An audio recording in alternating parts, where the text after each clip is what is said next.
রসুল হলেন মুমিনদের জন্য বড় নিয়ামত। রসুল হলেন আমাদের জন্য সব থেকে বড় নিয়ামত। আমরা মুসলিম হয়েছি, এটাও বড় নিয়ামত, তাই তো না?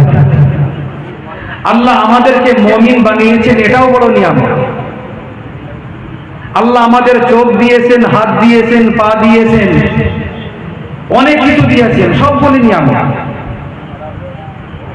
কিন্তু সমস্ত নিয়ামতের মধ্যে সব থেকে বড় নিয়ামত হলো আমার আপনার নবী প্রিয় রসুল সাল্লাল্লাহু আলাইহি ওয়াসাল্লাম। জোরে বলুন সুবহানাল্লাহ।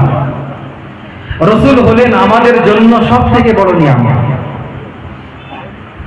এটা বুঝতে পারলেন যে রসুল আমাদের জন্য সব থেকে বড় নিয়ামত। এবারে চলে সূরা দুহার শেষ আয়াত। আল্লাহ বলেন, ওয়া আম্মা বিনি'মাতি রাব্বিকা ফাহাদ্দিস। ওয়া আম্মা বিনি'মাতি রাব্বিকা, এ আমার হাবিব, আমি আল্লাহ আপনাকে বলে দিই, আপনি আমার দেওয়া নিয়ামতগুলির ফাহাদ্দিস, আলোচনা করুন, চর্চা করুন। বলুন সুবহানাল্লাহ। আল্লাহর নিয়ামতের কি করতে হবে? আলোচনা করতে হবে, চর্চা করতে হবে। এটি আল্লাহ পাকের আদেশ, আল্লাহ রসুলুল্লাহকে দিলেন। আর রসুলুল্লাহর মাধ্যমে আল্লাহ পাক আমাদেরকেও আদেশ করলেন যে আমি আল্লাহ তোমাদেরকে যে নিয়ামতগুলি দিয়েছি, তোমরা ওই সমস্ত নিয়ামতের আলোচনা করবে, চর্চা করবে। ফাহাদ্দিস, ওলামায়ে কিরামরা জানেন এটাকে বলা হয় আমর, আদেশসূচক বাক্য। অর্থাৎ আল্লাহর দেওয়া নিয়ামতের আলোচনা চর্চা করা, এটা আল্লাহ পাকের আদেশ, আমাদের করতে হবে। প্যারে হাজিরিন, আল্লাহর নিয়ামতের চর্চা করলে, আলোচনা করলে কি হবে? আল্লাহ বলেন, লা ইন শাকারতুম লা আযীদান্নাকুম ওয়া লা ইন কাফারতুম ইন্না আযাবি লাশাদীদ। আমার নিয়ামতের চর্চা করলে, শুকরিয়া আদায় করলে, আমি আল্লাহ নিয়ামতকে বাড়িয়ে দেব। বলুন সুবহানাল্লাহ। আর নিয়ামতের শুকরিয়া আদায় না করলে, চর্চা না করলে, মনে রাখো, ইন্না আযাবি লাশাদীদ, আমার শাস্তি কিন্তু অনেক কঠিন। তার মানে নিয়ামতের শুকরিয়া না করলে আল্লাহ শাস্তি দেবে। তিনটি কথা বুঝলাম। রসুল হলেন আমাদের জন্য বড় নিয়ামত, তাই তো নাকি? দ্বিতীয় নাম্বার বুঝলাম, আল্লাহর নিয়ামতের শুকরিয়া আদায় করতে হয় বা চর্চা করতে হয়। তৃতীয় নাম্বারে বুঝলাম, আল্লাহর নিয়ামতের শুকরিয়া আদায় করলে, চর্চা করলে আল্লাহ সেই নিয়ামতকে বাড়িয়ে দেন। এতটা ক্লিয়ার?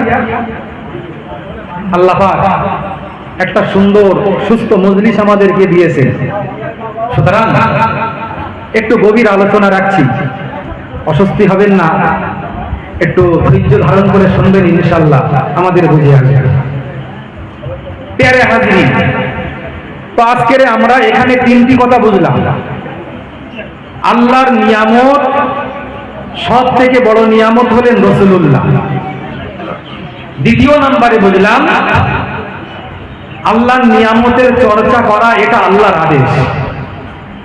তৃতীয় নাম্বারে বুঝলাম, নিয়ামতের চর্চা করলে নিয়ামতকে আল্লাহ বাড়িয়ে দেন। এবারে আসুন উদাহরণস্বরূপ, ধরেন আমি বাইক হাঁটিয়ে হাঁটিয়ে রাস্তা দিয়ে যাচ্ছিলাম, সহায় দিয়ে। হঠাৎ করে আমার ছাত্র আবু সালেহ আমাকে দেখলো যে আমি বাইক হাঁটিয়ে নিয়ে যাচ্ছি। সে আমার কাছে এসে বলল, হুজুর বাইক কি হলো, হাঁটিয়ে নিয়ে যাচ্ছেন কেন? আমি বললাম, চাকাটা পাংচার হয়ে গিয়েছে। উনি বললেন, ঠিক করে নেন। বললাম, পয়সা নেই। তা উনি পকেট থেকে 200 টাকা বার করে আমাকে দিলেন, আর বাইকটাও নিয়ে দোকানে গিয়ে ঠিক করে দিলেন।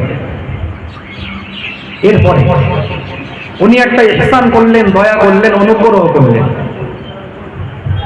আমি যদি আবু সালের প্রশংসা করি, এই কথাটা তার আত্মীয়র সঙ্গে আলোচনা করি, চর্চা করি, আবু সালের কি হবে? এতে আনন্দ হবে, পরবর্তীতে আবারও কিছু দেওয়ার ইচ্ছা হবে। আল্লাহ পাক এটাই আমাদেরকে বোঝাতে চাইলেন, হে আমার বান্দাবান্দিরা, আমার নিয়ামতের চর্চা করলে পরে আমি আল্লাহ সেই নিয়ামতকে বাড়িয়ে দেই, সেই নিয়ামতের উপকারকে বাড়িয়ে দেই। বলুন সুবহানাল্লাহ। প্যারে হাজিরিন, আজকে আমরা এখানে বসেছি নবী দিবসের অনুষ্ঠানে। আমরা সব থেকে বড় নিয়ামত পেয়েছি রাসূলুল্লাহকে। সেই নিয়ামতের কিছু চর্চা করব ইনশাআল্লাহ। আল্লাহ তৌফিক দান, বলুন আল্লাহুম্মা আমিন। প্যারে হাজিরিন, প্রিয় রাসূল সাল্লাল্লাহু আলাইহি ওয়াসাল্লামকে আল্লাহ পাক আমাদের জন্য সর্বশ্রেষ্ঠ নিয়ামত বানিয়েছেন একদিকে, অপরদিকে হুজুরকে আল্লাহ পাক সমস্ত নবী রাসূল পয়গম্বরের শ্রেষ্ঠ বানিয়েছেন। জোরে বলবেন না সুবহানাল্লাহ। শ্রেষ্ঠ রাসূল পেয়েছি আমরা, নবীদের মধ্যে শ্রেষ্ঠ রাসূল। বরং আল্লাহ পাকের পরে যার স্থান, তিনি হলেন আমাদের নবী। জোরে বলুন সুবহানাল্লাহ।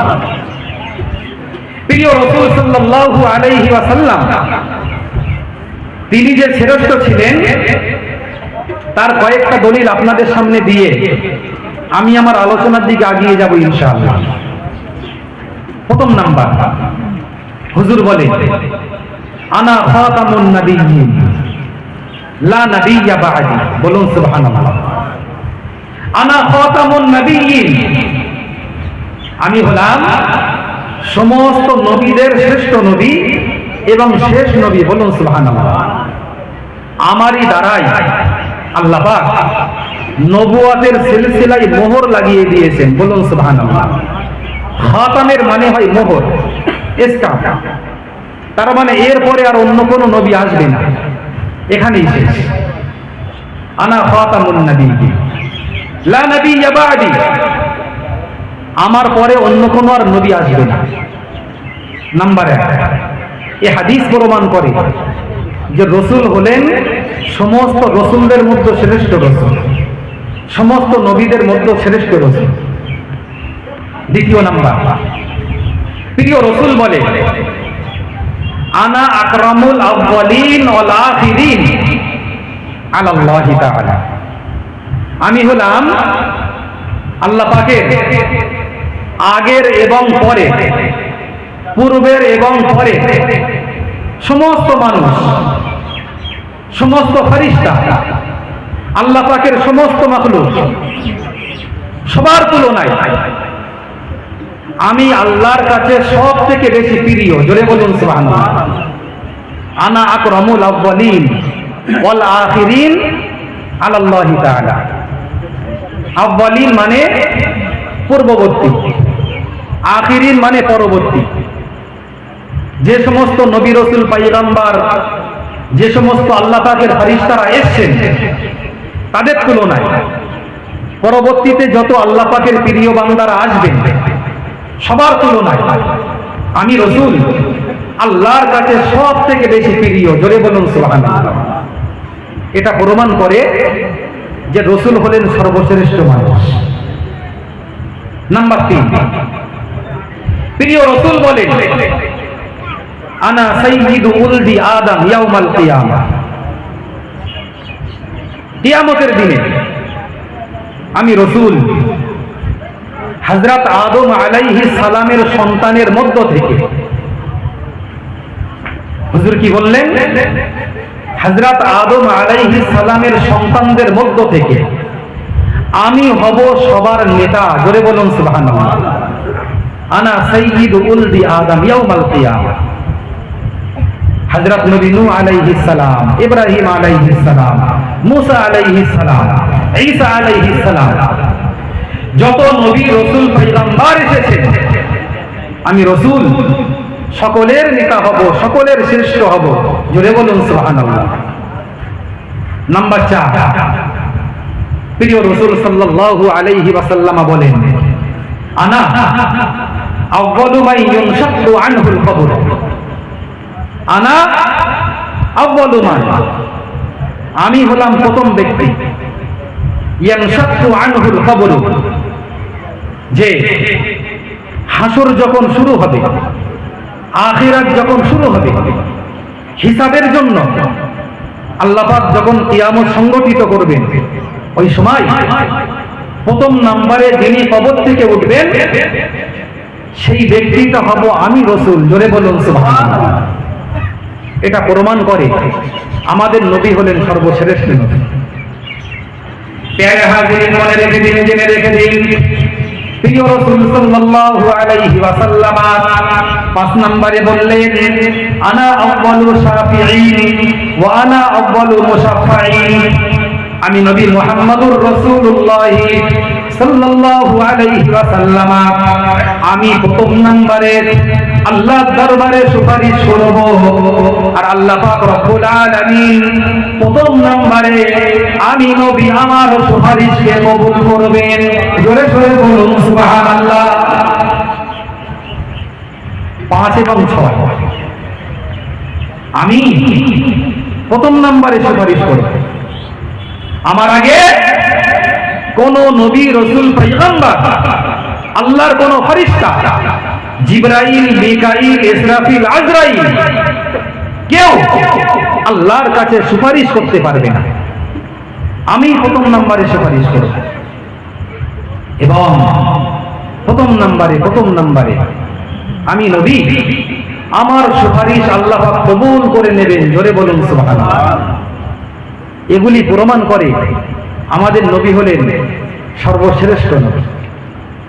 প্যারে হাজিরিন, মনে রেখে দিন, জেনে রেখে দিন, প্রিয় রাসূল সাল্লাল্লাহু আলাইহি ওয়াসাল্লামের শ্রেষ্ঠত্ব প্রমাণ করতে গিয়ে প্রিয় রাসূল সাল্লাল্লাহু আলাইহি ওয়াসাল্লাম বলেন, ময়দানে মাহশারে কিয়ামতের দিনে আনা হামিলুল লিওয়াইল হামদি, আমি প্রিয় রাসূল সাল্লাল্লাহু আলাইহি ওয়াসাল্লাম কিয়ামতের দিনে আল্লাহর পক্ষ থেকে প্রশংসার পতাকা আমি বহন করব।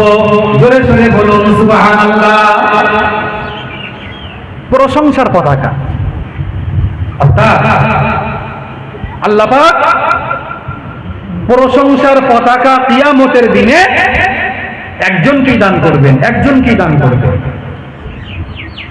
তিনি অন্য কোনো ব্যক্তি নন, তিনি হবেন আমার আপনার নবী, আখিরি জামানার নবী জনাবে মুহাম্মদুর রাসূলুল্লাহ।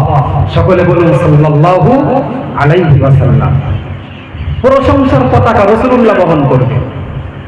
হুজুর বলেন, ওয়া তাহতাহু, ওই পতাকার তলায় আশ্রয় নিবে আদামু ওয়া মান দুনাহু, আল্লাহ পাকের নবী হযরতে আদম আলাইহিস সালাম এবং আদমের পরে কিয়ামত পর্যন্ত যত মানুষ এসেছে তাদের মধ্যে যারা আল্লাহ পাকের প্রিয় তারা সকলেই রাসূলুল্লাহর প্রশংসার পতাকার তলায় আশ্রয় নেবে। জোরে জোরে বলুন সুবহানাল্লাহ। কি নবী আমরা পেয়েছি, আমরা কোনোদিন এইভাবে ভাবিনি। আজকে আমি আপনাদেরকে ভাবার জন্য আহ্বান করছি, কোন নবীর উম্মত আমরা হয়েছি। 7 নম্বরে হুজুর বললেন যে আমি হামদের পতাকা বহন করব, প্রশংসার পতাকা আমি বহন করব। প্যারে হাজিরিন, প্রিয় রাসূল সাল্লাল্লাহু আলাইহি ওয়াসাল্লাম শ্রেষ্ঠত্ব এইরকম বর্ণনা করলে অনেক বর্ণনা করা যায়। আল্লাহ পাক কোরআনের মধ্যে বলেন, তিলকার রুসুল ফাদ্দালনা বা'দাহুম আলা বা'দ। তিলকার রুসুল, রসুল বহু বচন, এর এক বচন হলো রসুল।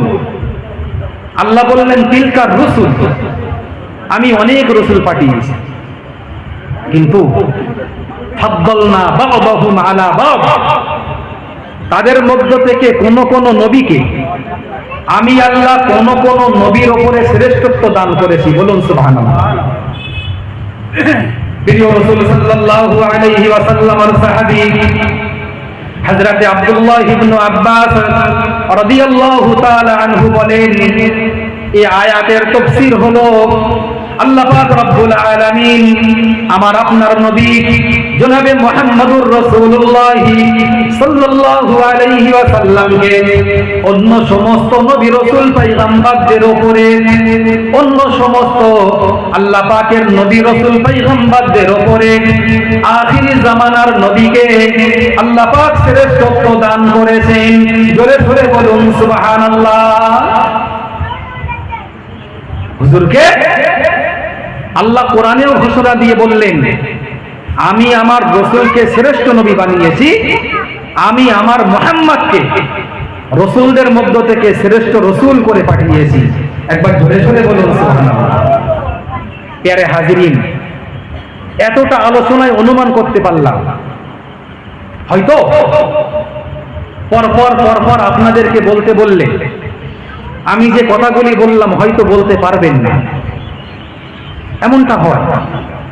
এমনটা হয় যে শোনা কথা পাই তো পাই, মানুষ বলতে পারে না, কিন্তু আলাদা করে জিজ্ঞাসা করলে আপনারা বলতে পারবেন। আজকের একটা হাদিস পড়ালাম কিতাবুল ফিতান, হযরত হুযায়ফা রাদিয়াল্লাহু তাআলা আনহু বলেন, একদিন প্রিয় রাসূল আমাদের সামনে ফিতনা সম্পর্কে আলোচনা করলেন। আলোচনা করতে গিয়ে রাসূলুল্লাহ সেদিনে কিয়ামত পর্যন্ত যত ফিতনা হবে সমস্ত ফিতনার আলোচনা করেছিলেন, সমস্ত ফিতনা।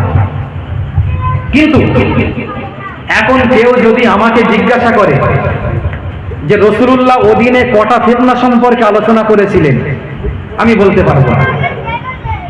কেউ যদি আমাকে বলে পরপর রাসূলুল্লাহর আলোচনাগুলি করো, আমি করতে পারবো না। কিন্তু যখনই কোনো ফিতনা প্রকাশ পায়, দেখার সঙ্গে সঙ্গে আমি বুঝতে পারি যে রাসূল এই সম্পর্কে বলেছিলেন। যেমন আমি যদি বাবাজিকে বলি যে আপনি কটা মানুষকে চেনেন, পরপর নাম বলেন, হয়তো খুব বেশি 100 জন মানুষের নাম বলতে পারবেন। কিন্তু তারপরে যখন আপনি বলেন অমুককে চেনেন কি, বাবাজি বলবেন হ্যাঁ ওনাকেও তো চিনি, কিন্তু ওনার নামটা বলতে পারেন না। এমনটা হয়, আলোচনা বুঝতে পারছেন তো বাবাজি? হয় এমনটা, পরপর মানুষ বলতে পারে না কিন্তু বেরেনে থাকে। কামা ইয়াগিবুর রাজুলু, যেমন কোন মানুষ সামনে নেই তার কথা স্মরণে আসে না, কিন্তু যেই সামনে আসে তখনই মনে পড়ে, আরে সোহাই যখন তারাবি পড়াতাম ওনার সঙ্গে তো সাক্ষাৎ হয়েছিল, নিরামিষাই একদিন ভাই সাহেবের সঙ্গে সাক্ষাৎ হয়েছিল, এতদিন স্মরণে ছিল না, কিন্তু ওখানে গিয়ে সাক্ষাৎ হওয়ার পরে বেড়ে নিয়ে আসলো যে ওনার সঙ্গে তো সোহাই সাক্ষাৎ হয়েছিল। এমনটা হয়। এই জন্য আমি সকলের কাছে আবেদন রাখছি যে আপনারা সকলেই বেরেন লাগিয়ে একটু আলোচনাটা শোনেন, ইনশাল্লাহ প্রয়োজনে কথাগুলি আবার স্মরণে আসবে ইনশাল্লাহ। সকলে বলুন ইনশাল্লাহ।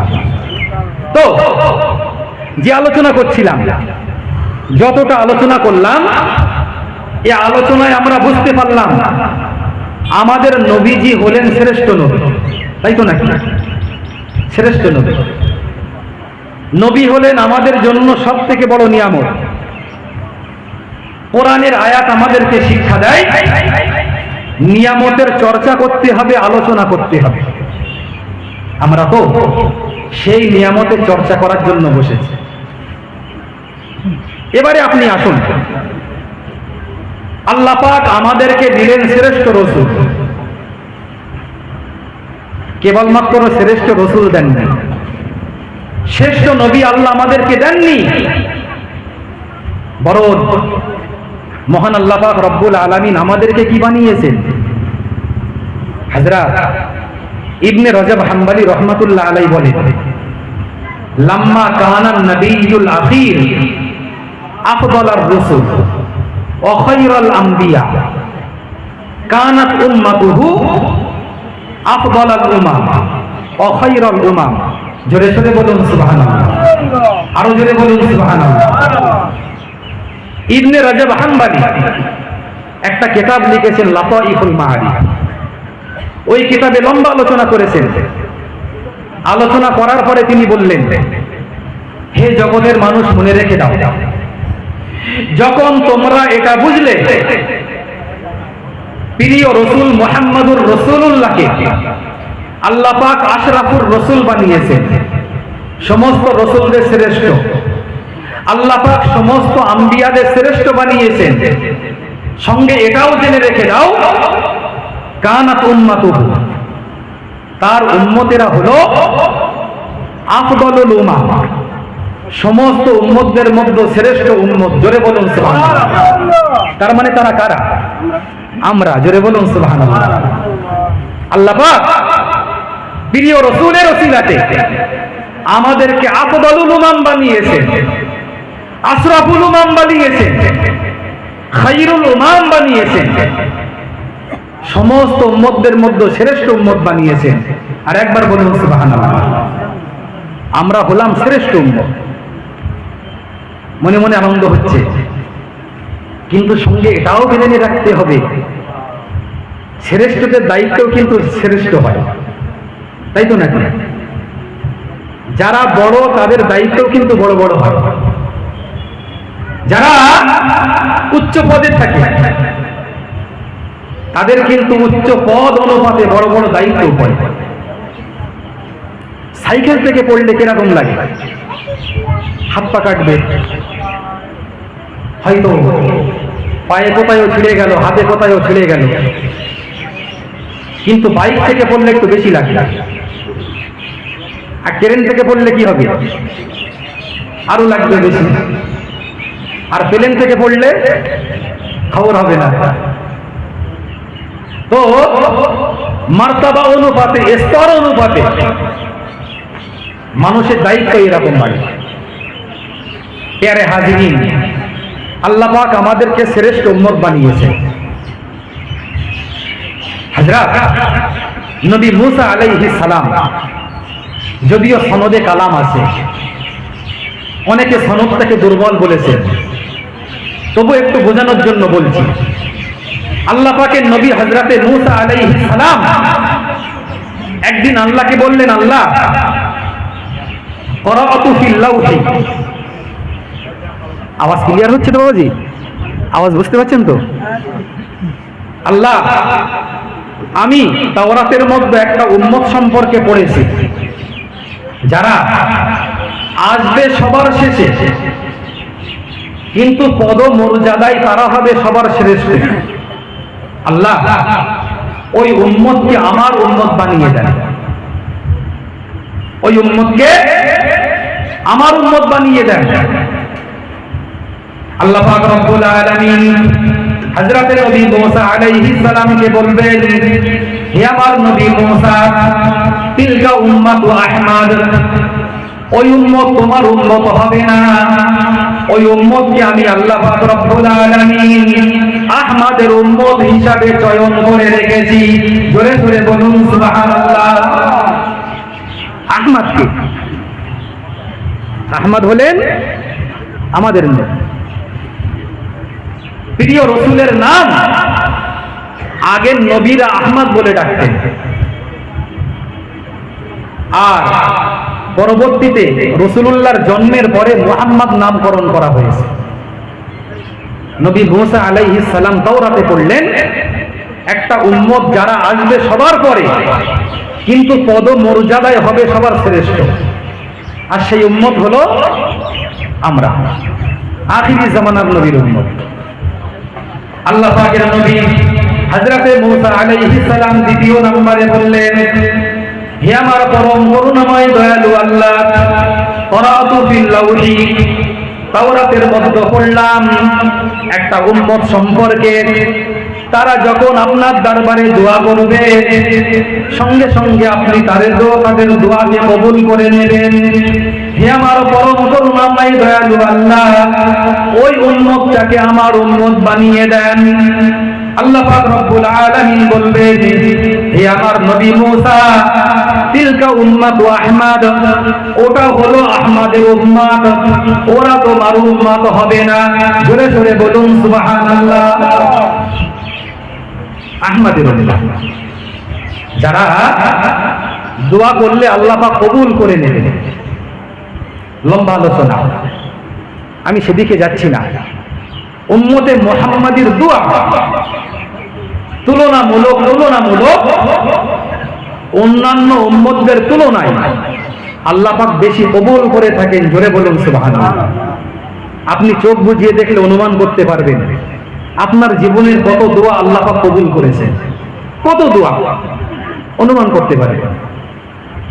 আল্লাহর নবী হযরতে মূসা আলাইহিস সালাম 3 নম্বরে বললেন, আল্লাহ তাওরাতে একটা উম্মত সম্পর্কে পড়েছে যারা তাদের উপরে আসমানি যে কিতাব অবতীর্ণ হবে, আসমানি কিতাব, সেই কিতাবকে তারা তাদের সিনায় সংরক্ষণ করে নেবে, তারা মুখস্থ করে নেবে এবং তারা সেই আসমানি কিতাব ঘুমন্ত অবস্থায় এবং জাগ্রত অবস্থায় তেলাওয়াত করবে। জোরে বলুন সুবহানাল্লাহ। আল্লাহ পাক আমাদেরকে দিয়েছেন কোরআন শরীফ। কোরআন শরীফ যারা মাদ্রাসা ছাত্র তারা জানে, বাবু তিনিও জানেন, কোন পড়া শিক্ষকের কাছে যদি ছাত্র পড়ে না, তা সবকের টেনশনে মাঝে মধ্যে ঘুমিয়েও তেলাওয়াত করে, মার খেতে হবে সকালবেলা, ওই জন্য স্বপ্নের মধ্যেও তেলাওয়াত করে ওরা, এরকমটাও হয়। আর জাগ্রত অবস্থায় ওরা তো যখন তখন তেলাওয়াত করতে পারে। যদি বলুন সুবহানাল্লাহ। আপনারা ঘটনা জানেন, আমার সম্পর্কে বেশি ভালো জানেন। অনেকদিন পূর্বে একবার একটা বিষয় সামনে এসেছিল। অনেক হিন্দুরা দাবি করেছিল যে কোরআন শরীফকে মিটিয়ে দেওয়া হোক, দুনিয়া থেকে মুছে দেওয়া হোক। ওই সময় আল্লাহ পাকের একজন প্রিয় বান্দা যখন এই কেস কোর্টে দায়ের করা হলো, পেশ করা হলো, উনি তখন দাঁড়িয়ে বলেছিলেন, জজ সাহেব শুনে রেখে দেন, জজ সাহেব আপনি ভালো করে মনে রাখুন, আপনি যদি কোরআনকে মুছে দেওয়ার আদেশ করেন, দুনিয়ার সমস্ত কোরআন নিয়ে আপনি যদি সাগরে নিক্ষেপ করে দেন, আমি এখানে বুক ঠুকে বলে যাচ্ছি, আগামীকাল আপনার সামনে এরকম অনেক আল্লাহ পাকের বান্দাদেরকে পেশ করব, হাজার হাজার না লাখ লাখ, যারা পুরো কোরআন শরীফটাকে আপনার সামনে দাঁড়িয়ে দাঁড়িয়ে পরিপূর্ণ মুখস্থ শুনিয়ে দেবে। জোরে বলুন সুবহানাল্লাহ। নবী মূসা আলাইহিস সালাম বললেন, আল্লাহ ওই উম্মতকে আমার উম্মত বানিয়ে দেন, কারণ যে উম্মত আসমানি কিতাব মুখস্থ করে না, ওই উম্মত আসমানি কিতাব সংরক্ষণ করতে পারবে না। ইতিহাস সাক্ষী দেয় তাওরাত সংরক্ষিত না, ইনজিল সংরক্ষিত নেই, জাবুর সংরক্ষিত নেই, তাতে অনেক পরিবর্তন হয়ে গিয়েছে, অনেক পরিবর্তন। ওদের মধ্যে এরকম হয়ে গিয়েছে যে তাওরাত অমুকের তাওরাত, মানে নামকরণ করে তাওরাত, তার মানে এরকম তালমুদের তাওরাত, বা কথার কথা ঈসার তাওরাত, বা কথার কথা মূসার তাওরাত, বিভিন্ন নামের তাওরাত। তার মানে এক তাওরাতকে যারা যখন যেমন পেরেছে নতুন করে লিখে নিজের নামে সেটাকে প্রচার করেছে। কিন্তু আপনি কোরআনের ক্ষেত্রে এরকম ভাবেন কি, আব্দুল্লাহর কোরআন, মনিরুল সাহেবের কোরআন, আবু সালেহ সাহেবের কোরআন, এরকম কেউ বলবে কি? সবাই বলে আল্লাহর কোরআন। জোরে বলুন সুবহানাল্লাহ। কারণ একটাই, ইন্না নাহনু নাযালনা যিকরা ওয়া ইন্না লাহু লাহাফিজুন। মহান আল্লাহ পাক রব্বুল আলামিন বলেন, ইন্না নাহনু নাযালনা যিকরা, আমি আল্লাহ পাক রব্বুল আলামিন এই কোরআনকে অবতীর্ণ করেছি, ওয়া ইন্না লাহু লাহাফিজুন, আর এই কোরআন সংরক্ষণের দায়িত্ব আমি আল্লাহ পাক রব্বুল আলামিন নিজেই গ্রহণ করেছি। জোরে জোরে বলুন সুবহানাল্লাহ। ওয়া ইন্না লাহু লাহাফিজুন। মহান আল্লাহ পাক রব্বুল আলামিন জমার সিগা ব্যবহার করেছেন, বহু বচনের সিগা ব্যবহার করেছেন। ওয়া ইন্না লাহু লাহাফিজুন, আমরা কোরআনকে সংরক্ষণ করেছি। অনেক মুফাসসিরিনরা এর ব্যাখ্যা এটাই তো বলেছেন, আল্লাহ পাক রব্বুল আলামিন কোরআন সংরক্ষণ করার জন্য আল্লাহর বান্দাদেরকে এই কাজে আল্লাহ নিযুক্ত করে দিয়েছেন। জোরে জোরে বলুন সুবহানাল্লাহ। আল্লাহ বললেন, মুসা, ওরা তোমার উম্মত হবে না, ওরা হবে আহমদের উম্মত। নবী মুসা আলাইহিস সালাম আবার 4 নম্বরে বললেন, আল্লাহ একটা উম্মত সম্পর্কে পড়েছে যারা কোন সওয়াবের কাজ করার নিয়ত করলে পরে, সওয়াবের কাজ নিয়ত করলে পরে তাদেরকে একটা নেকি দেওয়া হবে। বলুন সুবহানাল্লাহ। আর সেই কাজটা করে নিলে পরে 10টা থেকে শুরু করে 700 গুণ পর্যন্ত আল্লাহ পাক তাদেরকে সওয়াব দান করবেন। বলুন সুবহানাল্লাহ। 700 গুণ। আর যদি কোনো পাপ কাজ করার নিয়ত করে, তা পাপ কাজ করার নিয়ত করার সঙ্গে সঙ্গে তাদেরকে পাপ দেওয়া হবে না। আর যখন সেই পাপ কাজটা করবে তাদের জন্য একটাই পাপ লেখা হবে, একটাই পাপ। সওয়াবের কাজ করে নিলে 10টা থেকে 700, কিন্তু পাপের কাজ করে ফেললে কটা?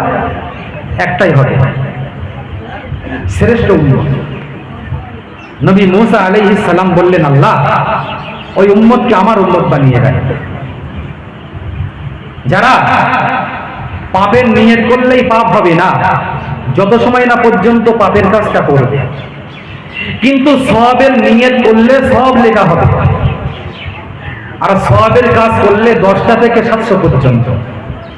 একটা উদাহরণ দিলে বুঝতে পারবে। ধরেন বাবাজি এশার নামাজ পড়ে মনে মনে নিয়ত করলেন আজকের তাহাজ্জুদের নামাজ পড়ব, নিয়ত করলেন, কিন্তু কোনো কারণে তাহাজ্জুদের সময় বাবাজির ঘুম ভাঙলো না,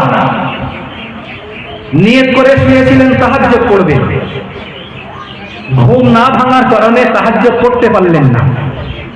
তার মানে বাবাজির কোনো সওয়াব হবে না? কথা বলেন, হবে। কটা হবে? একটা সওয়াব হবে, একটা। আর যদি উঠে তাহাজ্জুদের নামাজ পড়ে নেন তাহলে আল্লাহ পাক 10টা থেকে শুরু করে আমল অনুপাতে, নিয়ত অনুপাতে সুন্দর আমলকে দেখে আল্লাহ পাক 700 গুণ পর্যন্ত নেকি দান করবেন। জোরে বলুন সুবহানাল্লাহ। কিন্তু অপরদিকে আপনি নিয়ত করলেন আজকের বেলেঘাটায় গিয়ে সিনেমা দেখবেন। এখন তো আর হল নেই মনে হচ্ছে নাকি, মোবাইলে এসে হল খেয়ে ফেলেছে। তবুও কথার কথা বলছি যে মনে মনে নিয়ত করলেন আজকের বেলেঘাটায় গিয়ে সিনেমা দেখতে, কিন্তু আপনি বেলেঘাটায় গেলেন না, সিনেমা দেখলেন না, আপনার জন্য কি করা হবে না? কোনো পাপ লেখা হবে না, হবে না। আর যদি গিয়ে আপনি সিনেমা দেখে ফেলেন তা কটা পাপ লেখা হবে? একটাই হবে। এটা হলো শ্রেষ্ঠ উম্মতের বিষয়। প্যারে হাজিরিন, সঙ্গে একটা কথা বলে যে একটু বিষয়টা পরিষ্কার হোক। অনেক সময় মানুষের নিয়ত 2 ভাগে বিভক্ত হয়। একটাকে আরবিতে বলা হয় আযম, দৃঢ় প্রতিজ্ঞা, আর একটা হলো সাধারণ নিয়ত। সাধারণ নিয়তে কোনো প্রকার পাপ হয় না, কিন্তু আযম করলে পরে মাঝে মধ্যে পাপী হতে হয়। আলোচনা বুঝতে কষ্ট হচ্ছে না তো? কষ্ট হলে বলবেন, ইনশাল্লাহ অন্য কিছু আলোচনা করব। যেহেতু সুন্দর একটা পরিবেশ, একটু গভীর আলোচনা করছি, একটা উদাহরণ দিলে বুঝতে পারবেন। ধরেন এটাই ধরেন, আপনি মনে মনে নিয়ত করলেন বেলেঘাটায় গিয়ে সিনেমা দেখবেন, অতঃপর রাস্তার ধারে গেলেন, যাওয়ার পরে দেখলেন গাড়ি চলছে না, ওদিনে বন্ধ, কোনো গাড়ি চলছে না। এই জন্য আপনি বেলেঘাটা পর্যন্ত যেতে পারলেন না, সিনেমা দেখতে পারলেন না। আপনার পাপ হবে না হবে না? দয়া করে বলবেন, পাপ হবে না হবে না? হবে কিন্তু এখানে, কারণ আপনি পাপটা করতে পারেননি অন্য কোনো কারণে। যদি ওই কারণটা না পাওয়া যেত তাহলে আপনি পাপ করে ফেলতেন। গাড়ি চলছে না তাই আপনি জাননি, সিনেমা হলে সামনে গেলেন, টিকিট কাটলেন, যেই ভিতরে যেতে যাবেন হঠাৎ করে দেখলেন ইমাম সাহেব, লজ্জায় তাড়াতাড়ি করে পান কেনার নাম করে বাইরে চলে আসলেন। এরকমটা হয়, পাপ হবে না হবে না? হবে। আপনি অন্য কোনো কারণে পাপটা করতে পারেন না, আল্লাহ চাইলে ক্ষমা করবেন, এর জন্য তওবা আছে, ভয়ের কোনো কারণ নেই। আল্লাহ তওবা করলে আল্লাহ কবুল করবেন। কিন্তু বিষয়টা এমন যে কোনো পাপের নিয়ত করে অন্য কোনো কারণে করতে না পারলে পাপ লেখা হয়। আবার উল্টো করে ধরেন, আপনি পাপের নিয়ত করেছিলেন আর কোনো প্রকার কারণ ছাড়াই আপনার মনে হলো ইস আল্লাহ আমাকে দেখছেন, আল্লাহ দেখছেন, আমি সিনেমা দেখবো না, আমি এই পাপটা করবো না। আপনাকে আল্লাহ পাক কি করবেন? একটা সওয়াব দেবেন। ধরে বলুন সুবহানাল্লাহ। এটা বুখারী শরীফের রিওয়ায়াত বললাম, আমি রিওয়ায়াতটা পড়ে নিয়ে বাংলা বলে দিলাম। বুখারী শরীফের বর্ণনা এটা, যেটা বললাম যে মানুষ পাপ করার নিয়ত করে যদি আল্লাহর ভয়ে পাপ ত্যাগ করে, আল্লাহ পাক তার নামায় আমলে একটা সওয়াব লিখে দেন। জোরে বলুন সুবহানাল্লাহ।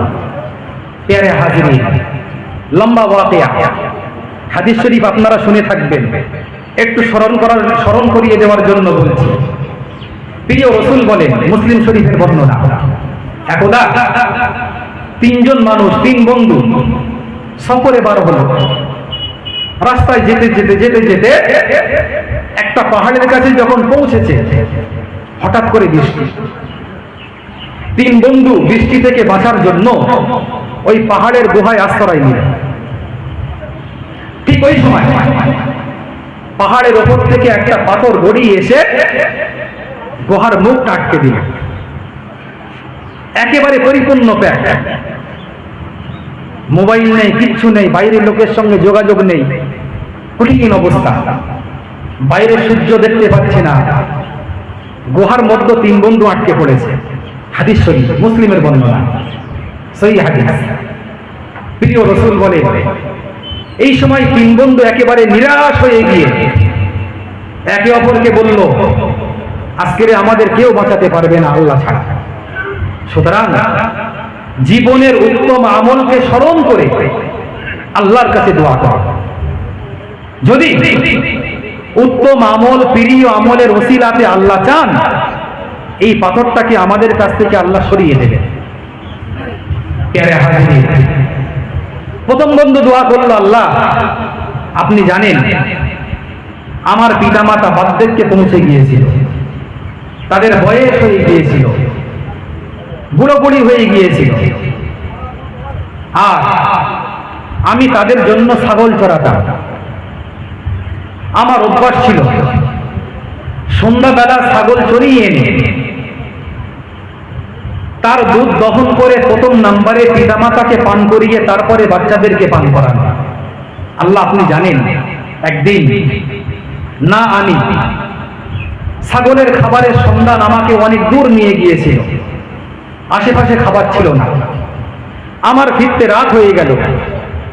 এসে যখন দুধ দহন করে আসলাম, দেখলাম আব্বা আম্মা ঘুমিয়ে পড়েছে। আমার পায়ের কাছে আমার কচি কচি বাচ্চারা কান্নাকাটি করছিল, ইয়াতা দাও না, তারা কান্নাকাটি করছিল, লুটোপুটি খাচ্ছিল। আমি পিতা হয়ে আমার অনেক কষ্ট হচ্ছিল, কিন্তু অপরদিকে দেখলাম আমার আব্বা আম্মা ঘুমিয়ে পড়েছে। আমি ভাবলাম আগে আমি আমার আব্বা আম্মাকে দুধ পান করাবো, তারপরে অন্যদেরকে। আল্লাহ সেই অপেক্ষা করে করে অপেক্ষা করে করে যখন ভোরবেলা আমার আব্বা আম্মা জাগ্রত হলো, আগে তাদেরকে দুধ পান করালাম, তারপরে বাচ্চাদেরকে পান করিয়েছিলাম। জোরে বলুন সুবহানাল্লাহ। আল্লাহুম্মা, হে আমার পরম করুণাময় দয়ালু আল্লাহ, আমার এই আমল যদি তোমার শাহী দরবারে মঞ্জুর হয়ে থাকে, আমার আমলটা যদি তোমার দরবারে কবুল হয়ে থাকে, হে আমার পরম করুণাময় দয়ালু আল্লাহ, এর ওসিলাতে পাহাড়ের এই ফাটল যে আটকে গিয়েছে, এই পাথরটাকে কিছুটা পরিমাণ দূর করে দাও আল্লাহ, একটুখানি দূর করে দাও, যাতে করে আমরা সূর্য দেখতে পাই, যাতে করে আমরা বাইরের হাওয়াটা কমপক্ষে পাই। প্যারে হাজিরিন, প্রিয় রাসূল বলে, এই মানুষের দোয়ার ওসিলাতে পাথরটা কিছুটা সরে গেল, বাইরের হাওয়া প্রবেশ করতে লাগল। দ্বিতীয় নাম্বার বন্ধু দোয়া করল, আল্লাহ, হে আমার পরম করুণাময় দয়ালু আল্লাহ, একদা আমি কিছু মানুষকে জোন নিয়েছিলাম, জোন, তাদের জন্য একটা মূল্য নির্ধারণ করেছিলাম। কর্ম শেষে সবাই যে যার মতন মূল্য নিয়ে চলে গিয়েছিল, জনের দাম নিয়ে গিয়েছিল। কেবলমাত্র একজন, সে আমাকে বলেছিল যে আপনার কাছে রেখে দেন, পরবর্তী দিনে। আমি মনে মনে ভাবলাম, ওর টাকা বেকার না রেখে কোনো কাজে লাগাই। সেই টাকা দিয়ে আমি ব্যবসায় কাজে লাগালাম, কিছুটা লাভ হলো, আরো সেগুলো কাজে লাগালাম, আরো কিছুটা লাভ হলো, আবার সেগুলি কাজে লাগালাম, আরো কিছু লাভ হলো। আস্তে আস্তে সেগুলি দিয়ে গরু কিনলাম, গাভী কিনলাম, তা থেকে বাচ্চা হলো। এরকম হতে হতে হতে হতে একটা কি হলো, মানে গাভীর একটা পাল হয়ে গেল, গরুর একটা পাল হলো বড়। আমি সেই গরুর পাল দেখভাল করার জন্য একজন রাখালো রাখলাম। অতঃপর ওই মানুষটা অনেকদিন পরে ফিরে আসলো, এসে বলল, আল্লাহর বান্দা, আমার মূল্যটা দিয়ে দেয়, আমার জনের দামটা দিয়ে দেয়। আমি তাকে বললাম, তোমার জনের দাম এইগুলো নিয়ে যাও, এইগুলো নিয়ে যাও। ওর বিশ্বাসই হচ্ছিল না। ও তখন বলল, আল্লাহর বান্দা, লা তাস্তাহজিবি, আমাকে নিয়ে ঠাট্টা করো না, আমার জনের দামটা দিয়ে দাও। এ তখন বলল, ঠাট্টা করছি না ভাই, বাস্তবে তোমার জনের মূল্য এটাই। জোরে বলুন সুবহানাল্লাহ। তখন সমস্ত ঘটনা বলল, ও স্মরণে আসলো। ও তখন সেই গরুর পাল সহ রাখালকে নিয়ে বাড়িতে চলে গেল। আল্লাহর এই বান্দা দোয়া করলেন, আল্লাহ, আমার এই আমলটা যদি তোমার শাহী দরবারে মঞ্জুর হয়ে থাকে, ওই আমলের ওসিলাতে পাথরটাকে আমাদের থেকে কিছুটা সরিয়ে দাও। আল্লাহ তার দোয়াকে কবুল করে নিলেন এবং পাথরটাকে কিছুটা সরিয়ে দিলেন। জোরে বলুন সুবহানাল্লাহ। এতটা শুনল যে সেখান থেকে বার হওয়া সম্ভব ছিল না। 3 নম্বর বন্ধু দোয়া করলেন, আল্লাহ, হে আমার পরম করুণাময় দয়ালু আল্লাহ, তুমি জানো আমার একটা চাচাতো বোন ছিল, সে বড়ই সুন্দরী ছিল, অনেক সুন্দরী ছিল, তাকে আমি খুব মহব্বত করতাম। একদিন আমি তাকে বললাম, হে আমার বোন, আমি তোর সঙ্গে জিনায় লিপ্ত হতে চাই, জিনায় লিপ্ত হতে চাই। সে বলল, হবে না, আমাকে আগে 100 স্বর্ণ মুদ্রা দিতে হবে, দিনার দিতে হবে, স্বর্ণ মুদ্রা। বর্তমানে 100 স্বর্ণ মুদ্রা বলতে আপনি বলতে পারেন 3 লাখ টাকা, প্রায় 3 লাখ টাকা। তার মানে আমাকে 3 লাখ টাকা দিলে পরে তারপরে তুই আমাকে গ্রহণ করতে পারবি। প্যারে হাজিরিন, আল্লাহ পাকের সেই বান্দা বলেন, আল্লাহ, তুমি তো জানো আমি সেই জন্য অনেক কষ্ট করলাম, বেকার যুবক ছিলাম, অনেক খাটাখাটনি করে 100 স্বর্ণ মুদ্রা জোগাড় করে আমি আমার বোনের কাছে আসলাম, চাচাতো বোন, তাকে সেগুলো দিলাম, দিয়ে হাদিস শরীফের বর্ণনা, ফালাম্মা তাআতু বাইনা রিজলাইহা, যখন আমি একেবারে জিনা করার উপক্রম হলাম, একেবারে পাপ করার নিকটে চলে গেলাম, ওই সময় আমার চাচাতো বোন আমাকে ডেকে বলল, ভাই ইত্তাকিল্লাহ, ইত্তাকিল্লাহ, আল্লাহকে ভয় কর, আল্লাহকে ভয় কর, ইত্তাকিল্লাহ। আল্লাহ তুমি জানো। আমার চাচাতো বোনের এই কথা আমার ব্রেনে এমন ভাবে লেগেছিল, আমি তাকে 100 স্বর্ণ মুদ্রা দিয়ে সেই অবস্থা থেকে উঠে চলে আসলাম। জোরে বলুন সুবহানাল্লাহ। মারাত্মক অবস্থা, মারাত্মক অবস্থা। এইরকম অবস্থা থেকে সাধারণত কেউ ফিরতে পারে না। আল্লাহ কেবলমাত্র তোমার ভয়ে, তোমার ভয়ে আমি আর পাপে জড়াইনি, লিপ্ত হইনি। আল্লাহ যদি আমার আমলটা কবুল হয়ে থাকে, তাহলে আমার ওই আমলের উসিলাতে বাকি পাপটাকে পরিপূর্ণ সরিয়ে দাও। আল্লাহ তার দোয়াকে কবুল করলেন এবং ওই পাথরটাকে এই মানুষের দোয়ার উসিলাতে আল্লাহ পরিপূর্ণ সরিয়ে গুহার মুখটাকে পরিষ্কার করে দিয়েছিলেন। জোরে বলুন সুবহানাল্লাহ। মুসলিম শরীফের হাদিস বর্ণনা করলাম। প্যারে হাজিরিন, যেটা বলার উদ্দেশ্য, পাপ করার সম্মুখীন হয়ে নিজ থেকে আল্লাহর ভয়ে পাপ না করা, এটা মানুষের মর্তবাকে বাড়িয়ে দেয়, মানুষের স্তরকে বাড়িয়ে দেয়।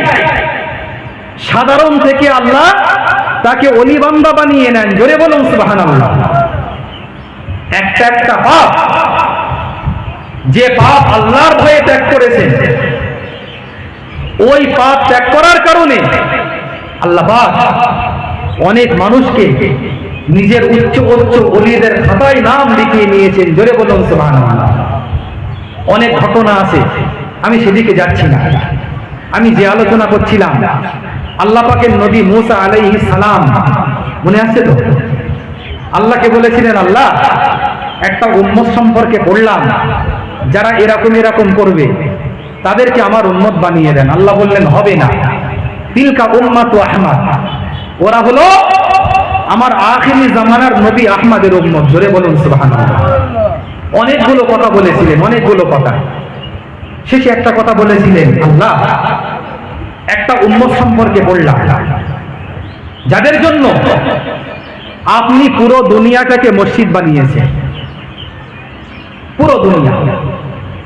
আগের উম্মত ইবাদত বন্দেগী করতে চাইলে তাদের জন্য নির্দিষ্ট জায়গা ছিল, গির্জা বলেন বা চার্চ বলেন বা এইরকম কোন নির্দিষ্ট ইবাদতের জায়গা, সেখানে গিয়ে তাদের ইবাদত করতে হতো।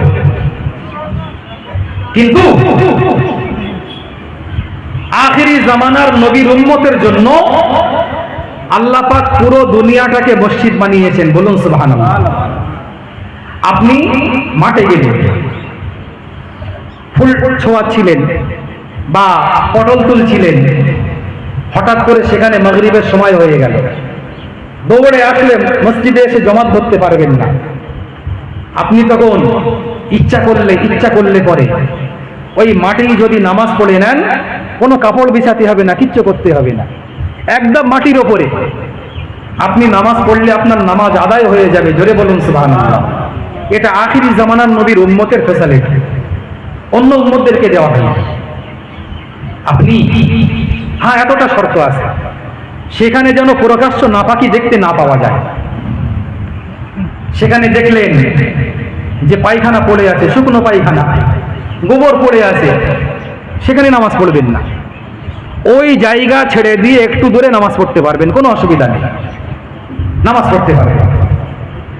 ঠিক আল্লাহ একটা উম্মত সম্পর্কে পড়লাম, যাদের ওযুর প্রয়োজন হলে পরে যদি তারা পানি না পায়, তাহলে তায়াম্মুম করলে পরে ওযুর কাজ করে যাবে। জোরে বলুন সুবহানাল্লাহ। ডাক্তার বলল পানি ব্যবহার করলে আপনার রোগ বেড়ে যাবে। আল্লাহ পাকের শরীয়ত আপনাকে ছাড় দিয়েছে যে কোনো অসুবিধা নেই, আপনাকে পানি দিয়ে ওযু করতে হবে না। একবার হাত মারুন, হাতটা টুক করে ঝেড়ে মুখটা সুন্দর করে মুছে নেন। আর একবার হাত মারুন, হাতটা ঝেড়ে কিনে পর্যন্ত সুন্দর করে মুছে নেন, আপনার ওযু হয়ে গেল। এমনকি যদি আপনার গোসলেরও প্রয়োজন হয়, ডাক্তার যদি বলে পানি ব্যবহার করতে পারবেন না, অসুবিধে নেই। এটাই এই যা বললাম, মুখমণ্ডল এবং হাত দুটো মাটিতে হাত মেরে সুন্দর করে মুছে নিলে আপনার গোসলও হয়ে যাবে। গোসলও হয়ে যাবে। মাটিতে গড়াগড়ি দিতে হবে না, পুরো শরীরে ধুলো লাগাতে হবে না, এটাই যথেষ্ট। এটা হলো আখিরি জামানার নবীর উম্মতের ফেসালিটি। একটা হাদিস মনে পড়ে যায়, আবু দাউদের বর্ণনা। হযরতে ওমর, হযরতে আম্মার বিন ইয়াসির নাম শুনেছেন, এক জায়গায় সফরে ছিলেন। যাওয়ার পরে ওনাদের গোসলের প্রয়োজন হয়েছিল, নাপাক হয়ে গিয়েছিলেন। হযরতে আম্মার তিনি তো মাটিতে গড়াগড়ি দিয়েছিলেন, পানি পাচ্ছিলেন না। হযরতে ওমর মাটিতে হাত মেরে যেরকম তায়াম্মুমের নিয়ত এরকম করলেন। রাসূলুল্লাহর দরবারে আসার পরে রাসূল শোনার পরে বললেন যে দুজনেই ঠিক করেছো, কিন্তু মনে রাখো এরপর থেকে তোমাদের যদি গোসলের প্রয়োজন হয় আর পানি ব্যবহার করতে না পারো, এলাকায় পানি নেই, অথবা ডাক্তার বলল রোগ বেড়ে যাবে, তাহলে পুরো শরীরে মাটি লাগাতে হবে না, কেবলমাত্র মুখমণ্ডল এবং হাতটা মুছে নিলে এটাই ওযু এবং এটাই গোসলের কাজ করে যাবে। বলুন সুবহানাল্লাহ।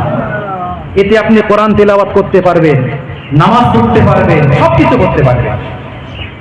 আল্লাহ পাকের নবী হযরতে মূসা আলাইহিস সালাম বললেন, আল্লাহ এই উম্মতটাকে আমার উম্মত বানিয়ে দেন। মহান আল্লাহ পাক রব্বুল আলামিন বলেছিলেন, তিলকা উম্মাতু মুহাম্মাদিন, হে আমার নবী মূসা, ওটা হলো আহমদের উম্মত, ওটা হলো আখিরি জামানার নবীর উম্মত। আল্লাহ পাকের নবী হযরতে মূসা আলাইহিস সালাম ওই সময় আল্লাহকে বলেছিলেন, হে আমার পরম করুণাময় দয়ালু আল্লাহ, তাহলে যখন ওই উম্মত আমার উম্মত হবে না, আমি নবী মূসা আমাকে ওই নবীর উম্মত বানিয়ে নেন। জোরে জোরে বলুন সুবহানাল্লাহ। যখন ওই উম্মত গুলি আমার উম্মত হচ্ছে না, তাহলে একটা কাজ করেন, আমাকে আহমদের উম্মত বানিয়ে দেন। কোন নবীর উম্মত? কোনদিন আমরা এইভাবে ভাবিনি। ভেবেছেন? অনেকে ভেবেছেন। নবী মূসা আলাইহিস সালাম আবেদন করলেন, আল্লাহ আমাকে ওই নবীর উম্মত বানিয়ে দেন। প্যারে হাজিরিন, তো যে আলোচনা করছিলাম আবার একটুখানি ফিরে যান। শ্রেষ্ঠ নবীর শ্রেষ্ঠ উম্মত আমরা। কষ্ট হচ্ছে আলোচনা শুনতে, শেষ করে দেবো ইনশাআল্লাহ। শ্রেষ্ঠ নবীর শ্রেষ্ঠ উম্মত, এরপরে আপনি চলেন। শ্রেষ্ঠ উম্মতদের কিন্তু দায়িত্ব অনেক দায়িত্ব। আমি সেদিকে যাচ্ছি না, একটুখানি একটা আয়াত বলে তরজমা করে ইনশাআল্লাহ আমি আমার বক্তব্য ইতি করব। যারা এখনো বাইরে আছেন, আমি আবেদন রাখছি যদি একটু বসার মতো অবকাশ হয় একটু বসবেন। আমরা একেবারে শেষের দিকে একটা গুরুত্বপূর্ণ আয়াত তেলাওয়াত করে তরজমা করে ইনশাআল্লাহ আমি আমার বক্তব্য ইতি করব। প্যারে হাজিরিন, মহান আল্লাহ পাক রব্বুল আলামিন বলেন, আমি শ্রেষ্ঠ উম্মতকে শ্রেষ্ঠ নবী কেন দিয়েছি, কেন দিলাম? লাকাদ কানা লাকুম ফি রাসূলিল্লাহি উসওয়াতুন হাসানাহ। লাকাদ কানা লাকুম, নিশ্চয়ই তোমাদের জন্য রেখে দিয়েছি, ফি রাসূলিল্লাহি, আমার রাসূলের মধ্যে, উসওয়াতুন হাসানাতুন, সুন্দর আইডিয়াল, জোরে বলুন সুবহানাল্লাহ, সুন্দর নমুনা। পিছন থেকে আওয়াজ আসছে, আধ ঘন্টা বলিস তো, বলছে এরকম বলে আরো বাড়াবে। আপনারা যতক্ষণ শুনবেন ততক্ষণ বলবো ইনশাআল্লাহ। যে কথা বলছিলাম, আল্লাহ বললেন আমি তোমাদের জন্য আমার হাবিবের মধ্যে রেখে দিয়েছি সুন্দর নমুনা, পূর্ণ নমুনা। অর্থাৎ জীবনের প্রতিটি ক্ষেত্রে তোমরা যার অনুসরণ করতে পারো। আইডিয়াল নমুনা তো তাকেই বলা হয় যার অনুসরণ করা হয়। অনেকে আমরা কোনো নেতার অনুসরণ করি, অনেকে আমরা কোনো নায়কের অনুসরণ করি, অনেকে আমরা কোনো খেলোয়াড়ের অনুসরণ করি। এরকম চুল কাটলে কেন?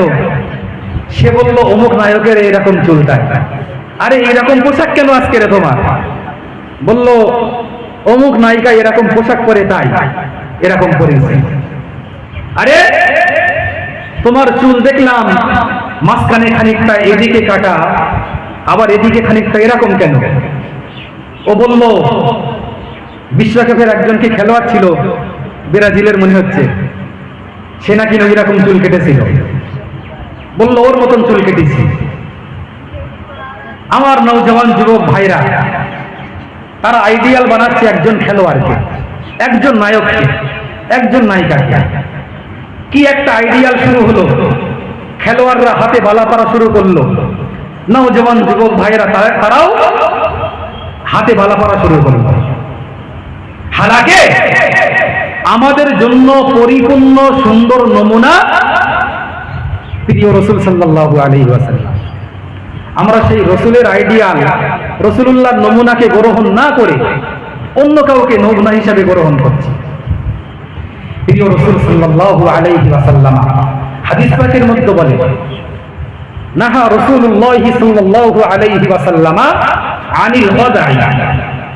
গাদাই, গাদাউন বলা হয় মাথার কিছুটা অংশে চুল রাখা আর কিছু অংশে নেড়া হয়ে যাওয়া, এটাকে গাদা বলা হয়ে থাকে।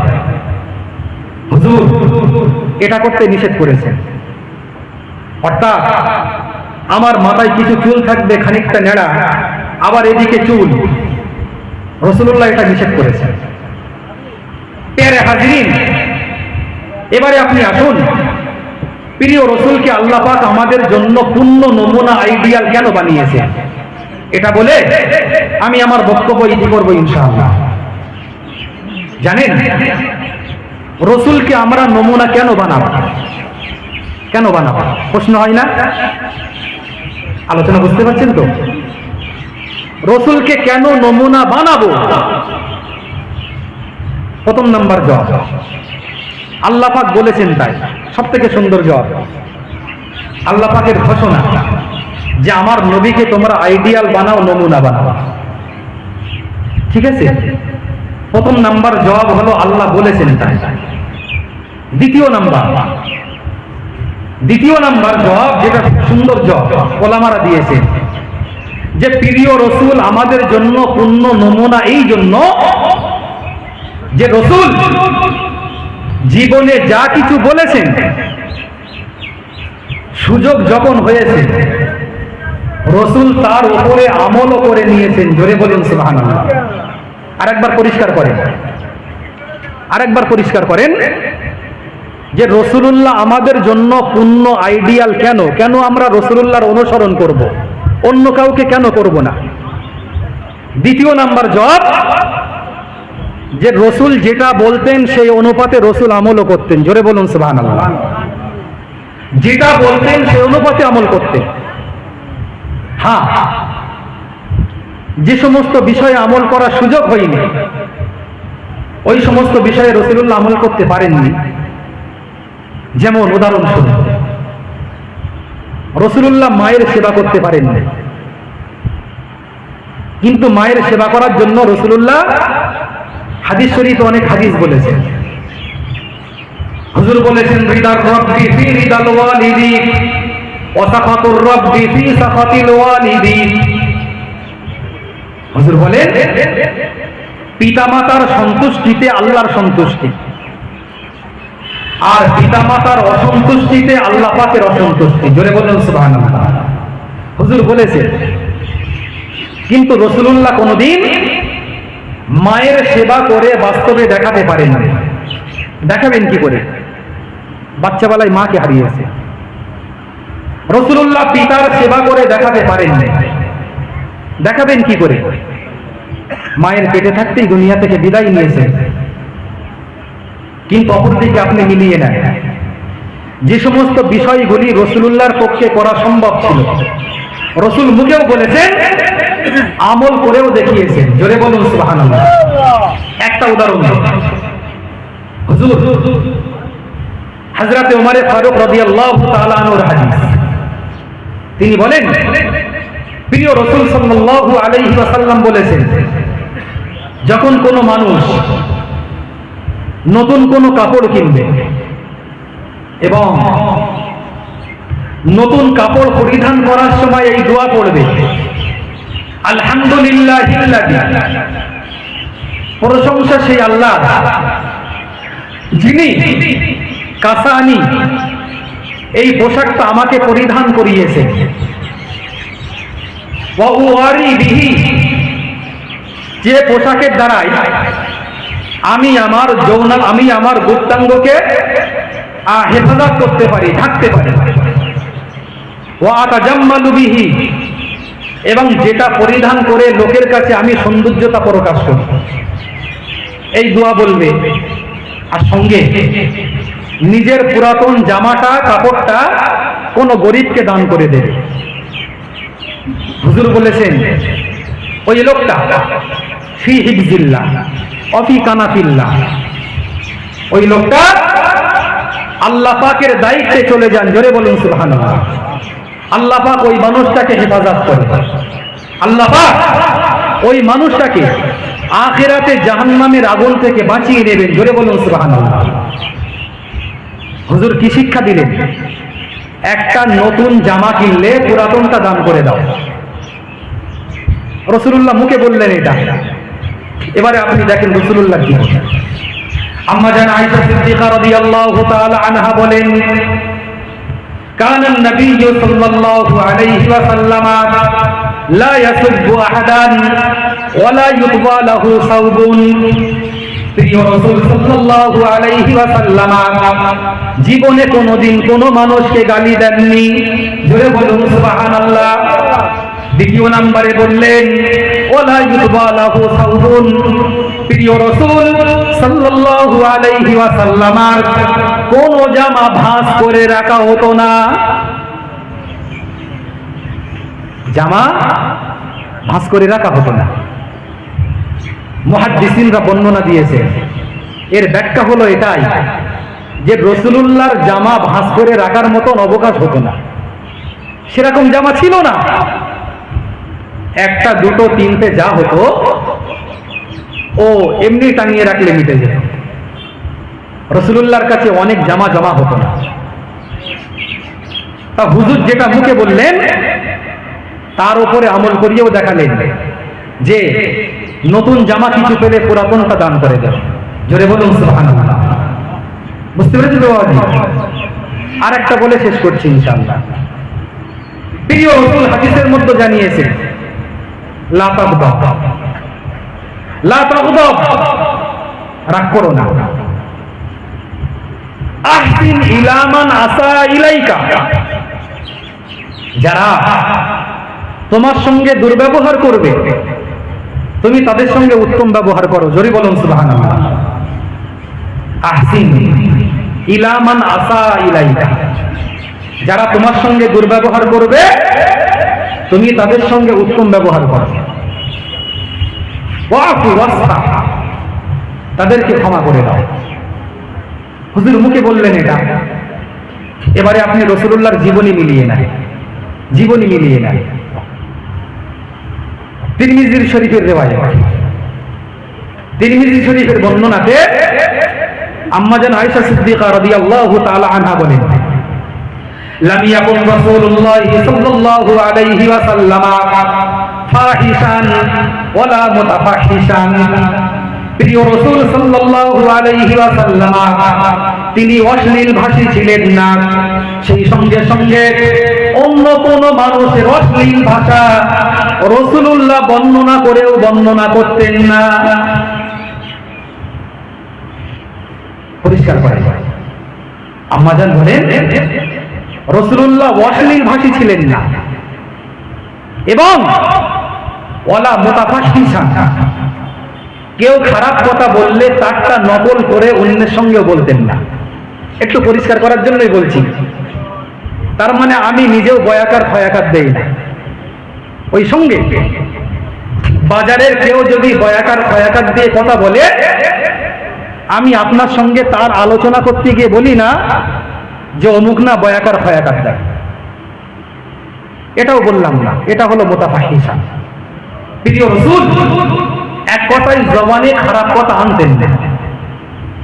আমরা শ্রেষ্ঠ নবী, শ্রেষ্ঠ উম্মাহ, এই সমস্ত গুণকে আমাদের মধ্যে আনতে পারি, এই গুণে আমরা গুণান্বিত হতে পারি।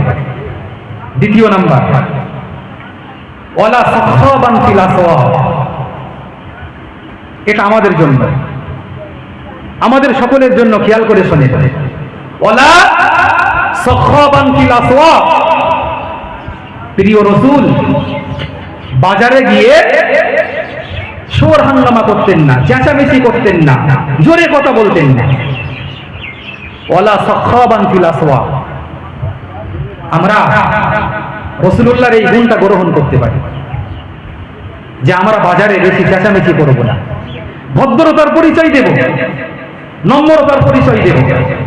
আমরা আমাদের প্রয়োজনগুলি সহজে মিটিয়ে বাজার থেকে চলে আসবে। আলোচনা বুঝতে পারছেন তো বাবাজি? এবারে যেটা বলার উদ্দেশ্য, হুজুর বললেন, আম্মাজান আয়েশা সিদ্দিকা বললেন যে প্রিয় রাসূল সাল্লাল্লাহু আলাইহি ওয়াসাল্লাম লা ইউজি সাইয়্যাতান বিসাইয়্যাতিন, জোরে বলুন সুবহানাল্লাহ, জোরে সরে বলুন সুবহানাল্লাহ। হুজুর কোন দুর্ব্যবহারের বদলা দুর্ব্যবহার দিয়ে দিতেন না, ওয়ালাকিন ইয়াফু ওয়া ইয়াসফাহু, বরং রাসূলুল্লাহ তাকে ক্ষমা করে দিতেন। জোরে বলুন সুবহানাল্লাহ। আগেই বলেছি না যে রাসূলুল্লাহ হাদিসে বলেছিলেন, আহসিন ইলা মান আসা ইলাইকা, যারা তোমার সঙ্গে দুর্ব্যবহার করবে তুমি তাদের সঙ্গে ভালো ভালো ব্যবহার করো, তাদেরকে ক্ষমা করে দাও। আর রাসূলুল্লাহর জীবনী তো এটাই ছিল, যারা রাসূলের সঙ্গে দুর্ব্যবহার করত রাসূল তাদেরকে ক্ষমা করে দিতেন, রাসূল তাদের সঙ্গে উত্তম ব্যবহার করতেন। হযরত ওমর ফারুকের বর্ণনা, একদা প্রিয় রাসূল এক জায়গায় সাহাবীদের নিয়ে বসে আছেন। হাদিসের সনদে একটু কালাম আছে, অনেকে মওযু বলেছেন, অনেকে দাঈফ বলেছেন। হঠাৎ করে একজন আরব বেদুইন বাহাদুর নওজওয়ান একটা গোসাপ, গোড়েল কেলসাপ শিকার করে নিয়ে, আরবিতে তদ্বুন বলা হয়, শিকার করে হাতে ঝুলিয়ে আনছিল। এক জায়গায় দেখলো অনেক মানুষের ভিড়, সে জিজ্ঞাসা করলো, মান আলাইহিল জামাআতু, আরে এখানে ভিড় কেন, এত মানুষ কেন এখানে?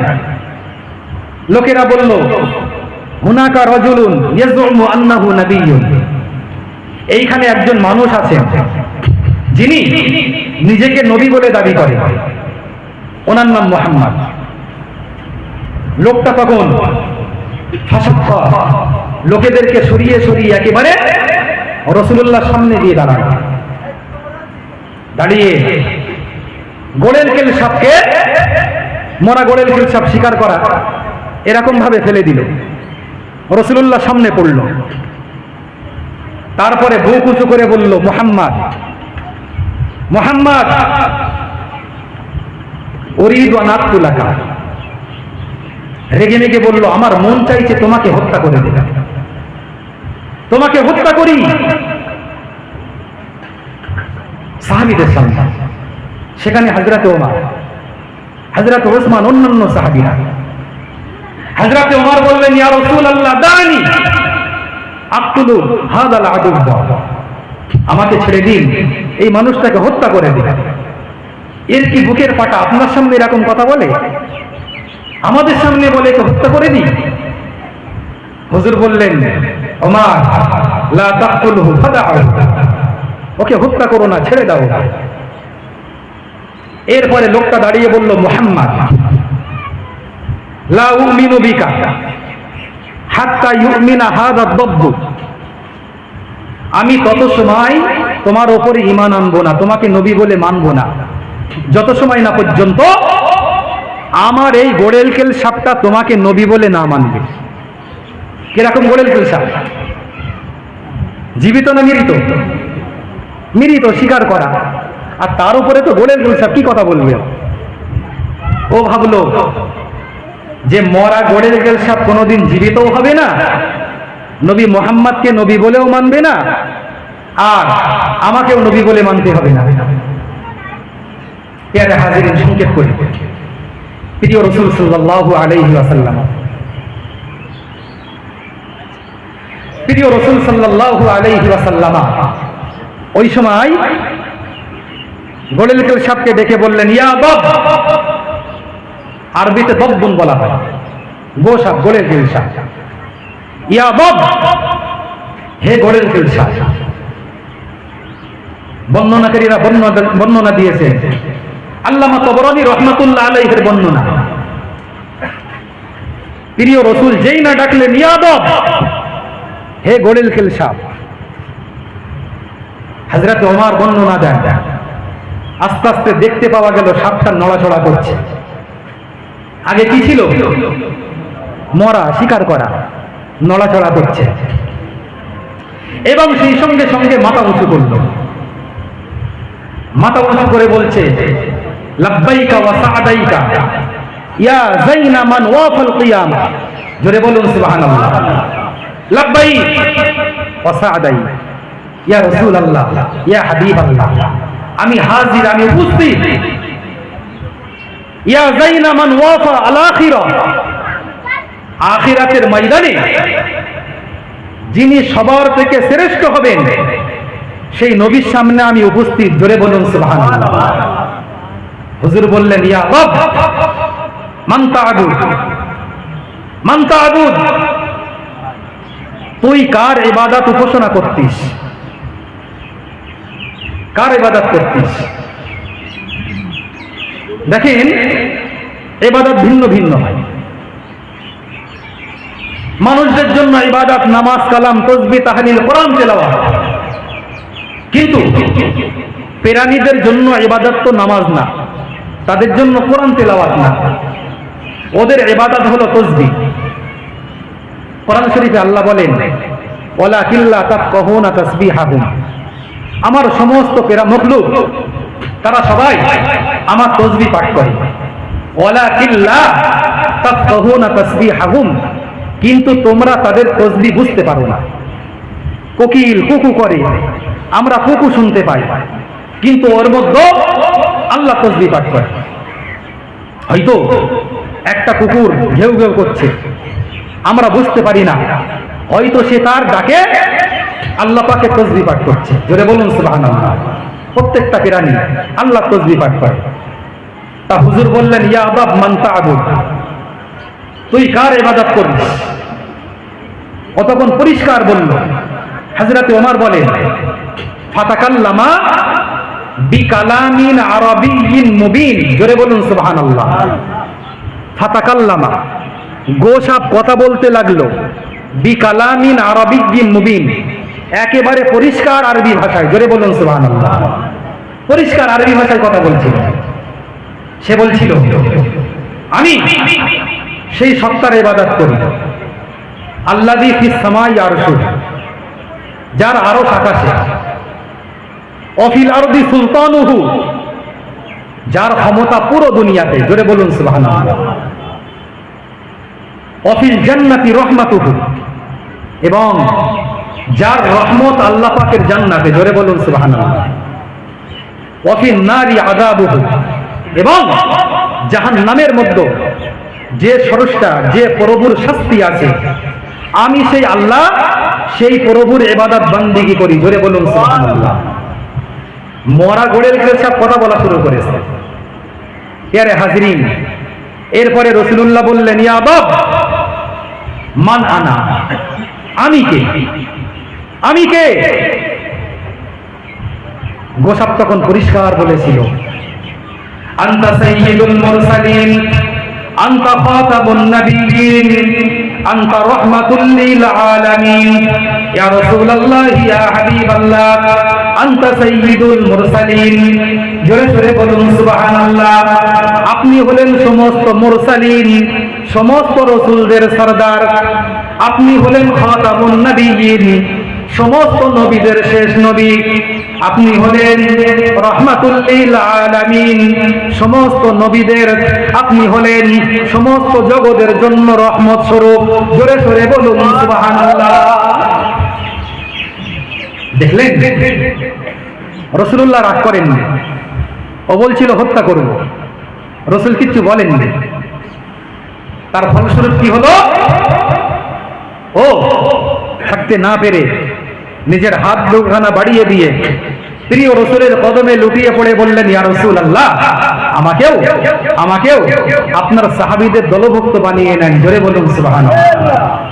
প্যারে হাজরিন, প্রিয় রাসূল কেবলমাত্র মুখে বলেননি যে যারা দুর্ব্যবহার করে তাদের সঙ্গে উত্তম ব্যবহার করো, তাদেরকে ক্ষমা করো, বরং প্রিয় রাসূল আমল করে দেখিয়ে দিয়ে গিয়েছে। এই জন্য হুজুর হলেন আমাদের জন্য পরিপূর্ণ আইডিয়াল, পরিপূর্ণ নমুনা, পরিপূর্ণ নমুনা।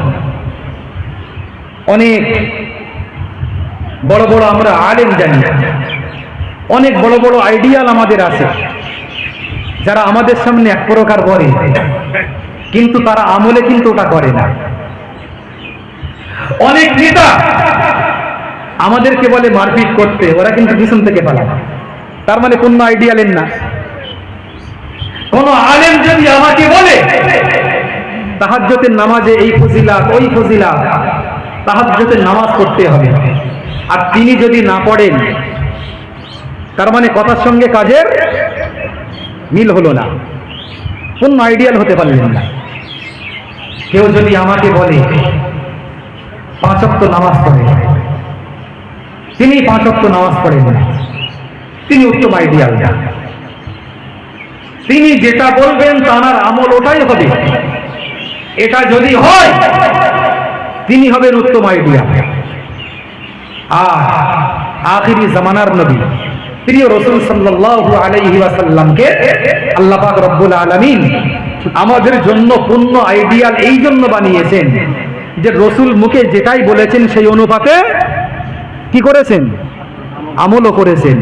তাই তো রাসূলকে আল্লাহ আমাদের জন্য পূর্ণ আইডিয়াল বানিয়েছেন। প্যারে হাজিরিন, বলতে বলতে অনেক দূর চলে আসলাম।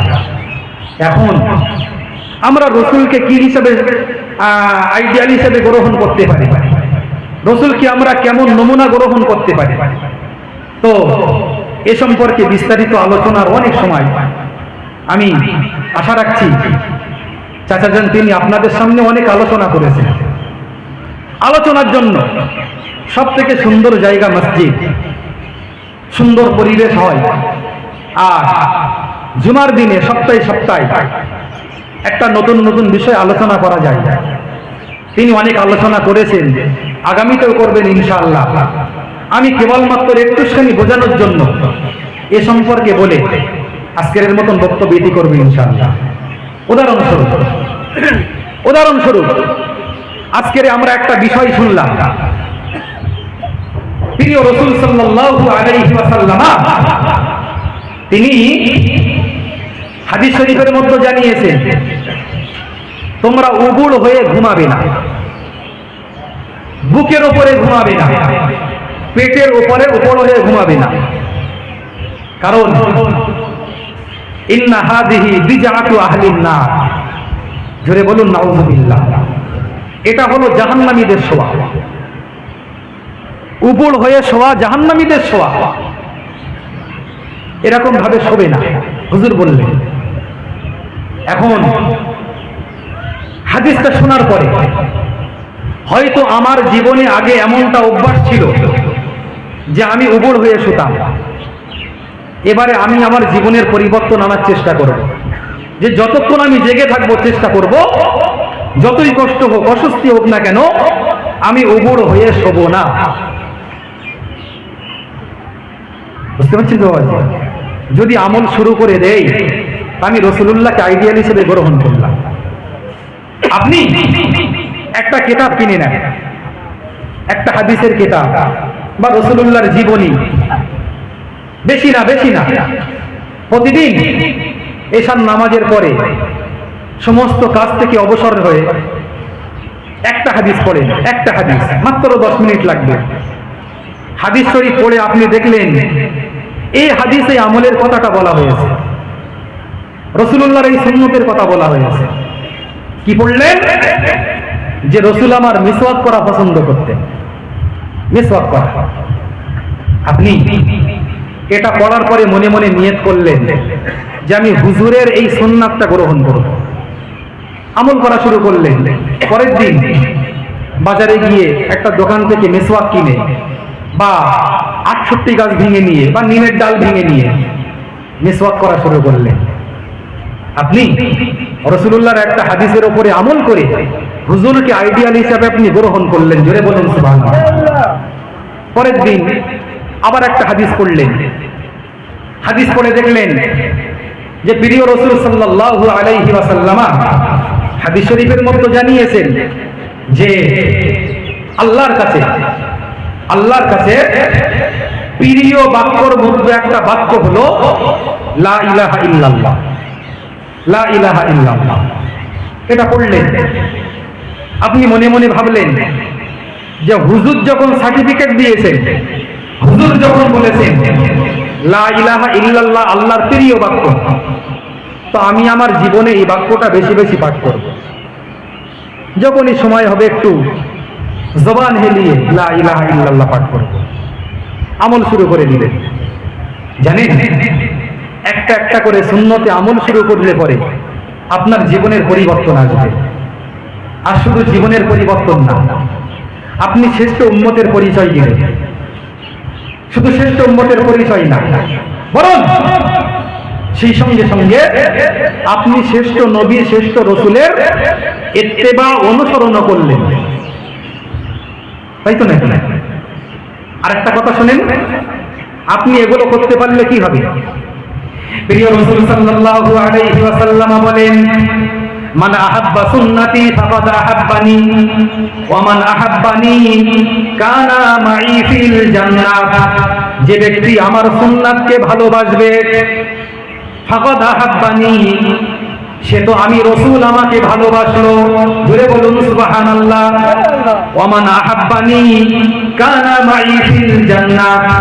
আর যে ব্যক্তি আমি রাসূল আমাকে ভালোবাসবে, আমি রাসূল তার জন্য জানিয়ে দিলাম কানা মাই ফিল জান্নাহ, ওই মানুষটা আমার সঙ্গে আল্লাহর দয়ার জান্নাত, জান্নাতুল ফিরদাউসে অবস্থান করবে। জোরে জোরে বলুন সুবহানাল্লাহ। কি বড় পুরস্কার! এর থেকে আর কি পুরস্কার নেই? হুজুরের সঙ্গে থাকার তৌফিক হবে, জান্নাতুল ফিরদাউসে থাকার তৌফিক হবে, আর কি পুরস্কার নেই? প্যারে হাজিরিন, এবারে আপনি আসুন একেবারে আলোচনার সারসংক্ষেপ করে দেই। সারসংক্ষেপ, প্রথমে আলোচনা শুরু করেছিলাম যে আমরা নিয়ামত হিসাবে সর্বশ্রেষ্ঠ নিয়ামত কাকে পেয়েছি? নবীকে পেয়েছি। মাশাআল্লাহ, সুবহানাল্লাহ, আলহামদুলিল্লাহ। দ্বিতীয় নম্বরে আলোচনায় বুঝলাম কোরআনের ঘোষণা, আল্লাহ পাকের নিয়ামতের আলোচনা করতে হয়, চর্চা করতে হয়। 3 নম্বরে বুঝলাম আল্লাহ পাকের নিয়ামতের চর্চা করলে, আলোচনা করলে, শুকরিয়া আদায় করলে আল্লাহ সেই নিয়ামতকে বাড়িয়ে দেন, নিয়ামতের উপকার বেড়ে যায়, তাই তো নাকি বাবাজি? তারপরে আমরা সেই নিয়ামত সম্পর্কে কিছু আলোচনা করলাম। আল্লাহর কাছে আশা রাখি আল্লাহ পাক শ্রেষ্ঠ নিয়ামত রাসূল পাক সাল্লাল্লাহু আলাইহি ওয়াসাল্লামের উপকার এবং নিয়ামত ফায়দা আল্লাহ আমাদের সকলকে বেশি বেশি দান করেন। সকলে বলুন আল্লাহুম্মা আমিন। প্রিয় হাজিরিন, আচ্ছা আপনি বলেন, এত সময় আমরা যে আলোচনা করলাম, কি আলোচনা হলো? হয়তো আসরের আগে বা পরে রসুলের নামে নাচ পড়া হয়েছে, তাই তো? মাগরিবের পরে কেরাত হয়েছে, তারপর থেকে অনেক আলোচনা শুনলেন। কিসের আলোচনা? কোরআন, হাদিস, রাসূলুল্লাহর জীবনী। মাঝে মধ্যে দরুদ শরীফ পড়েছি, সুবহানাল্লাহ বলেছি, আলহামদুলিল্লাহ বলেছি। আল্লাহ চাইলে একটু পরে দোয়া মোনাজাত হবে। এইগুলোই তো করলাম, না অন্য কিছু? এর মধ্যে আপনার কোনটা হারাম মনে হলো, কোনটা বেদাত মনে হয় বলেন? সবগুলোর প্রমাণ পরিষ্কার দেওয়া যাবে। দরুদ শরীফ ও তো অনেক দলিল আছে। হুজুর বলেছেন, মান সাল্লা আলাইয়া ওয়াহিদাতান সাল্লাল্লাহু আলাইহি আশরান। বলুন সুবহানাল্লাহ। যে আমার উপরে একবার দরুদ শরীফ পড়লো, আল্লাহ পাক তার উপরে 10টা রহমত অবতীর্ণ করেন। বলুন সুবহানাল্লাহ। সেই দরুদ শরীফ পড়া হলো, এটাকে কেউ বেদাত বলতে পারবে না, কেউ হারাম বলতে পারবে না। পারবে কি? কেউ পারবে না। দ্বিতীয় নাম্বার, আমরা মাঝে মধ্যে সুবহানাল্লাহ বললাম, আলহামদুলিল্লাহ বললাম, লা ইলাহা ইল্লাল্লাহ বললাম, তাই তো নাকি? হাদিস শরীফে এসেছে, আফদালু আয-যিকরি যিকরু লা ইলাহা ইল্লাল্লাহ। সবথেকে উত্তম জিকির হলো লা ইলাহা ইল্লাল্লাহ। সেটাই করলাম। হুজুর বললেন, আল্লাহ পাকের প্রিয় বাক্যর মধ্য থেকে একটা হলো সুবহানাল্লাহ, একটা হলো আলহামদুলিল্লাহ, আর একটা হলো লা ইলাহা ইল্লাল্লাহ। রাসূলুল্লাহর হাদিস, আমরা তো ওইসবই বললাম। এগুলো কি হারাম হবে? বেদাত হবে কি? নিষেধ হবে কি? হবে না। রাসূলুল্লাহর নামে নাত হলো, এটাকে হারাম বলবেন? প্রিয় রাসূল সাল্লাল্লাহু আলাইহি ওয়াসাল্লাম হযরতে হাসান বিন সাবিতের জন্য মসজিদে নববীতে একটা করে মিম্বার নির্ধারণ করে বলতেন, ও বাবা হাসান, এই মিম্বারে দাঁড়িয়ে তুমি আমার নাত পাঠ করবে, আমার নামে নাত পাঠ করবে, আমার প্রশংসা করবে, কাফেরদের জবাব দেবে। আমি রাসূলুল্লাহ বলে দিলাম, ও বাবা হাসান, যতদিন পর্যন্ত তুমি আমি নবী আমার পক্ষ থেকে জবাব দিয়ে যাবে, আল্লাহ পাক রব্বুল আলামিন স্বয়ং জিবরাইল আলাইহিস সালামকে দিয়ে হাসান তোমাকে সাহায্য করবেন। জোরে জোরে বলুন সুবহানাল্লাহ। কি প্রমাণ হলো? রাসূলুল্লাহর নামে না, রাসূলুল্লাহ নিজেই শুনতে চাইতেন। ওয়া আহসানা মিনকা লাম তারা কাত্তু আইনি ওয়া আজমালা মিনকা লাম তালিদিন নিসাউ খুলিকতা মুবাররাআন মিন কুল্লি আইবিন কাআন্নাকা কদ খুলিকতা কামা তাশাউ। জোরে বলুন সুবহানাল্লাহ। এ তো রাসূলুল্লাহর না, হযরত হাসান বিন সাবিত করেছিলেন, ওয়া আহসানা মিনকা লাম তারা কাত্তু আইনি। ইয়া রাসূলুল্লাহ, আপনার তুলনায় এত সুন্দর, এত সুন্দর আমার চোখ কাউকে দেখিনি। ওয়া আজমালা মিনকা লাম তালিদিন নিসাউ, আপনার তুলনায় এত সুন্দর কোন নারী কোন সন্তান প্রসব করেনি। খুলিকতা মুবাররাআন মিন কুল্লি আইবিন, আপনি তো সমস্ত দোষ থেকে মুক্ত হয়ে এই দুনিয়াতে জন্মগ্রহণ করেছেন। বলুন সুবহানাল্লাহ। রাসূলের মধ্যে কোনো দোষ নেই। কাআন্নাকা কদ খুলিকতা কামা তাশাউ, যেন মনে হচ্ছে আপনি ওই রকম ভাবেই জন্মগ্রহণ করেছেন যেমন আপনি চেয়েছেন। বলুন সুবহানাল্লাহ। প্রিয় হাজিরিন, তা রাসূলুল্লাহর নামে নাত পাঠ হলো, ও তো রাসূলুল্লাহ নিজেই শুনতে চাইতেন। মসজিদে নববীতে রাসূল হাসানের জন্য মিম্বার নির্ধারণ করেছিলেন। তাহলে আজকের অনুষ্ঠানে আপনার কোনটা বেদাত মনে হচ্ছে? বলেন, কোনটা হারাম মনে হলো? একটু কেউ কথা বলেন, কোনটা হারাম মনে হচ্ছে? তাহলে নবী দিবসকে কেন হারাম বলা হয়, কেন বেদাত বলা হয়? কোনো একটা মনে হচ্ছে বুঝতে অসুবিধা হচ্ছে, বোঝার ক্ষেত্রে কোনো একটা ভুল হচ্ছে। আমাদের নওজওয়ান যুবক ভাইয়েরা এরা তো ইউটিউবের সব ছাত্র, ফেসবুকের ছাত্র, ইন্টারনেটের ছাত্র। আমি আফসোস করে মাঝে মধ্যে বলি যে বর্তমানে ইউটিউব, ফেসবুক, ইন্টারনেটের ছাত্রদের অবস্থা এমন, গ্রামের কোনো মুফতি যদি কেতাব খুলেও বলে ফতোয়া এটা, আর ইউটিউবে কোনো একটা বক্তা বিনা কেতাবে এমনি এমনি বলে দিল ফতোয়া এটা। আপনি সত্যি সত্যি বলেন, আপনি কোনটা মানবেন? বর্তমান অবস্থা অনুপাতে কি চলছে, বর্তমানে কি চলছে, কোনটা মানবে বলেন? নেটে দেখা বিষয়টা, ওরা বলবে নেটে যখন বলছে তার মানে সত্য এটা। আমার গ্রামের মুক্তি ঠিক বলছে না, আমার এলাকার আলেম ঠিক বলছেন, এরকম মনে করে।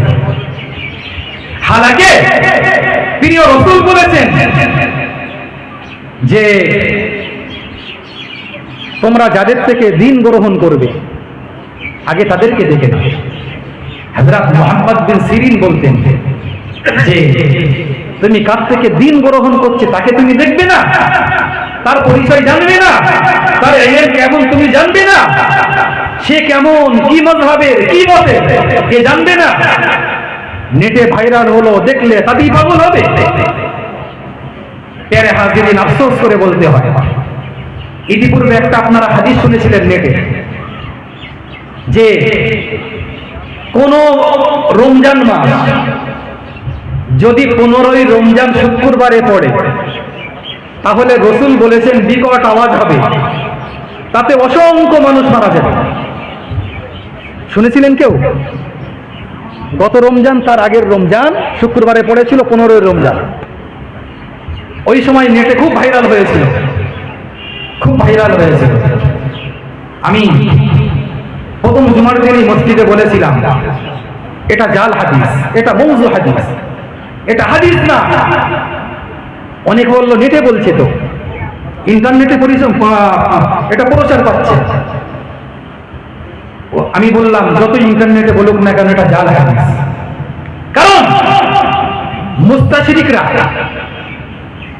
ইসলামের শত্রুরা যখন যুদ্ধের ময়দানে মুসলিমদের সঙ্গে পেরে উঠেনি, ওরা ওই সময় ইসলামের ক্ষতি করতে চাইল দ্বিতীয় রাস্তায়। ওটা কি? রাসূলের নামে মিথ্যা মিথ্যা হাদিস তৈরি করলো, জাল হাদিস তৈরি করলো, এমন হাদিস যেগুলো রাসূলুল্লাহ বলেননি। এবারে যখন সেগুলো আপনি হাদিস মনে করবেন, আর ওইগুলো যখন সামনে আসবে আর বাস্তবে অমনটা হলো না, বদনাম কার হবে? নবীজির হবে। একটা কথা বলি, জাল হাদিস একটা বলি, একটা জাল হাদিসে এসছে আল বাদিন জানু লিমা উকিলালা, বেগুন যে নিয়তে খাবে বেগুন সেই কাজ করবে। কোন একজন বেগুনের ব্যবসায়ী এটা নিজের থেকে তৈরি করে বলেছিল, রাসূলুল্লাহ শত্রুরা এটা বলে দিল, তার মানে কারোর যদি পেট নামে, সে যদি বেগুন খায় এই নিয়ত করে যে আমার পেট নামা ভালো ভালো হয়ে যাবে, কারোর মাথার যন্ত্রণা হচ্ছে এই নিয়ত করে খেলো মাথার যন্ত্রণা ভালো হবে ভালো হবে।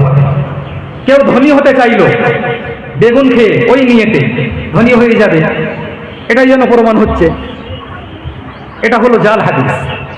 এবারে আপনি ওই নিয়ত করে বেগুন খেলেন, বাস্তবে দেখলেন এমনটা তো হচ্ছে না। আবার একবার খেলেন একটা নিয়ত করে, তাও হচ্ছে না। এবারে কি মনে হবে? রাসূল মিথ্যা বলেছেন, ঠিক বলেননি, ভুল বলেছেন। তো ওরা দ্বিতীয় রাস্তায় রাসূলকে বদনাম করার এই পন্থা গ্রহণ করেছিল, জাল হাদিস বর্ণনা করা। প্যারে হাজিরিন, 15ই রমজান হলো, শুক্রবার হলো, কোনো বিকট আওয়াজ হলো না, কোনো মানুষ মারা গেল না। এবারে যারা ওটাকে হাদিস মনে করেছিল তারা বলবে নবীর কথা তো মানে বাস্তবায়ন হয়নি, নবী তো ভুল বলেছেন, নবী তো ঠিক বলেননি। বদনাম কার হলো? নবীজির হলো। বিশ্বাস হারিয়ে ফেললেন আপনি। এই জন্য আমি যেটা বলছিলাম যে কে বলছে আগে আপনি তাকে দেখেন, তার ইলম কতটা, সে কোন মাযহাবের, সে কেমন, আপনি দেখেন। ভাইরাল হয়ে যাওয়াটাই কিন্তু বড় আলেমের পরিচয় না, পরিচয় না। বরং দেখতে হবে আপনার এলাকায় যাকে আপনি জানেন তার কাছে যান, দেখেন তিনি কিতাব দেখে কি বলছেন আমাদের। প্যারে হাজিরিন, তো আলোচনা দীর্ঘ করব না, বলার উদ্দেশ্য এটাই, ফেসবুক, ইউটিউব, ইন্টারনেট থেকে আপনি পূর্ণ ইসলাম গ্রহণ করতে যাবেন না, ওখান থেকে শিক্ষা নিতে যাবেন না, অনেক সময় পদস্খলন হয়ে যেতে পারে। বরং আপনার এলাকার ভালো আলেমকে দেখেন, আপনার এলাকার ভালো মুফতিকে দেখেন, তার কাছে আপনি যান, তার কাছে ওঠা বসা করেন, তার কাছ থেকে সরাসরি দিন গ্রহণ করেন। আল্লাহ পাক আমাদের সকলকে সঠিক বুঝ দান করেন, সকলে বলুন আল্লাহুম্মা আমিন। এরপরেও বলি যে আলোচনা শুরু করেছিলাম, প্রিয় রাসূল আমাদের জন্য উত্তম নমুনা, উত্তম আইডিয়া, আবার একবার শেষে স্মরণ করিয়ে দিচ্ছি। তো আমরা একটা কিতাব কিনব, সকলেই মোটামুটি বাংলা পড়তে পারি, আল্লাহর দয়া, কোনো একটা হাদিসের কিতাব, বাংলা কিতাব, বা কোনো একটা ইসলামিক রাসূলুল্লাহর সিরাত, জীবনী আমরা সময় করে করে প্রত্যেকদিন একটু একটু করে পড়ব। পড়ে প্রতিদিন আমরা সেখান থেকে যে জ্ঞানটা পাবো আমরা ওটাকে আমাদের জীবনে বাস্তবায়ন করার চেষ্টা করব। আল্লাহ পাক আমাদের সকলকে তৌফিক দান, বলুন আল্লাহুম্মা আমিন। জোরে জোরে বলুন আল্লাহুম্মা আমিন। অনেকটা কষ্ট দিলাম, অনেকটা সময় নিয়ে ফেলেছি, ক্ষমা করবেন। আমি আপনাদের এলাকায় অনেকদিন সময় কাটিয়েছি, আপনাদেরই সন্তানের মতন, অনেকেই চেনেন। বাজারের মসজিদে প্রায় 5 বছর টানা তারাবি পড়িয়েছি, এই জন্য অনেকে আমাকে চেনেন। মাঝখানে প্রায় 10 বছর সম্পর্ক নেই, 11 বছর, অনেকে ভুলে গিয়েছেন। আমি অনেকের মুখ চিনতে পারছি এখন, আলহামদুলিল্লাহ। আল্লাহ পাক আমাদের সকলকে কবুল করেন, সকলে বলুন আল্লাহুম্মা আমিন। এইখানে বসাটাকে আল্লাহ পাক আমাদের সকলের জন্য নাজাতের জারিয়া বানিয়ে দেন, বলুন আল্লাহুম্মা আমিন। আখিরাতে ময়দানে মাহশারে আমাদের সকলকে এইরকম একসঙ্গে মিলে প্রিয় রাসূলের সঙ্গী হয়ে সহজে হিসাব নিকাশ হয়ে গিয়ে আল্লাহর দয়ার জান্নাত, জান্নাতুল ফিরদাউসে আমাদের সকলকে এক জায়গায় সেখানে একত্রিত করে দেন, সকলে বলেন আল্লাহুম্মা আমিন। ওয়া আখিরু দাওয়ানা আনিল হামদুলিল্লাহি রাব্বিল আলামিন। আসসালামু আলাইকুম ওয়া রাহমাতুল্লাহ।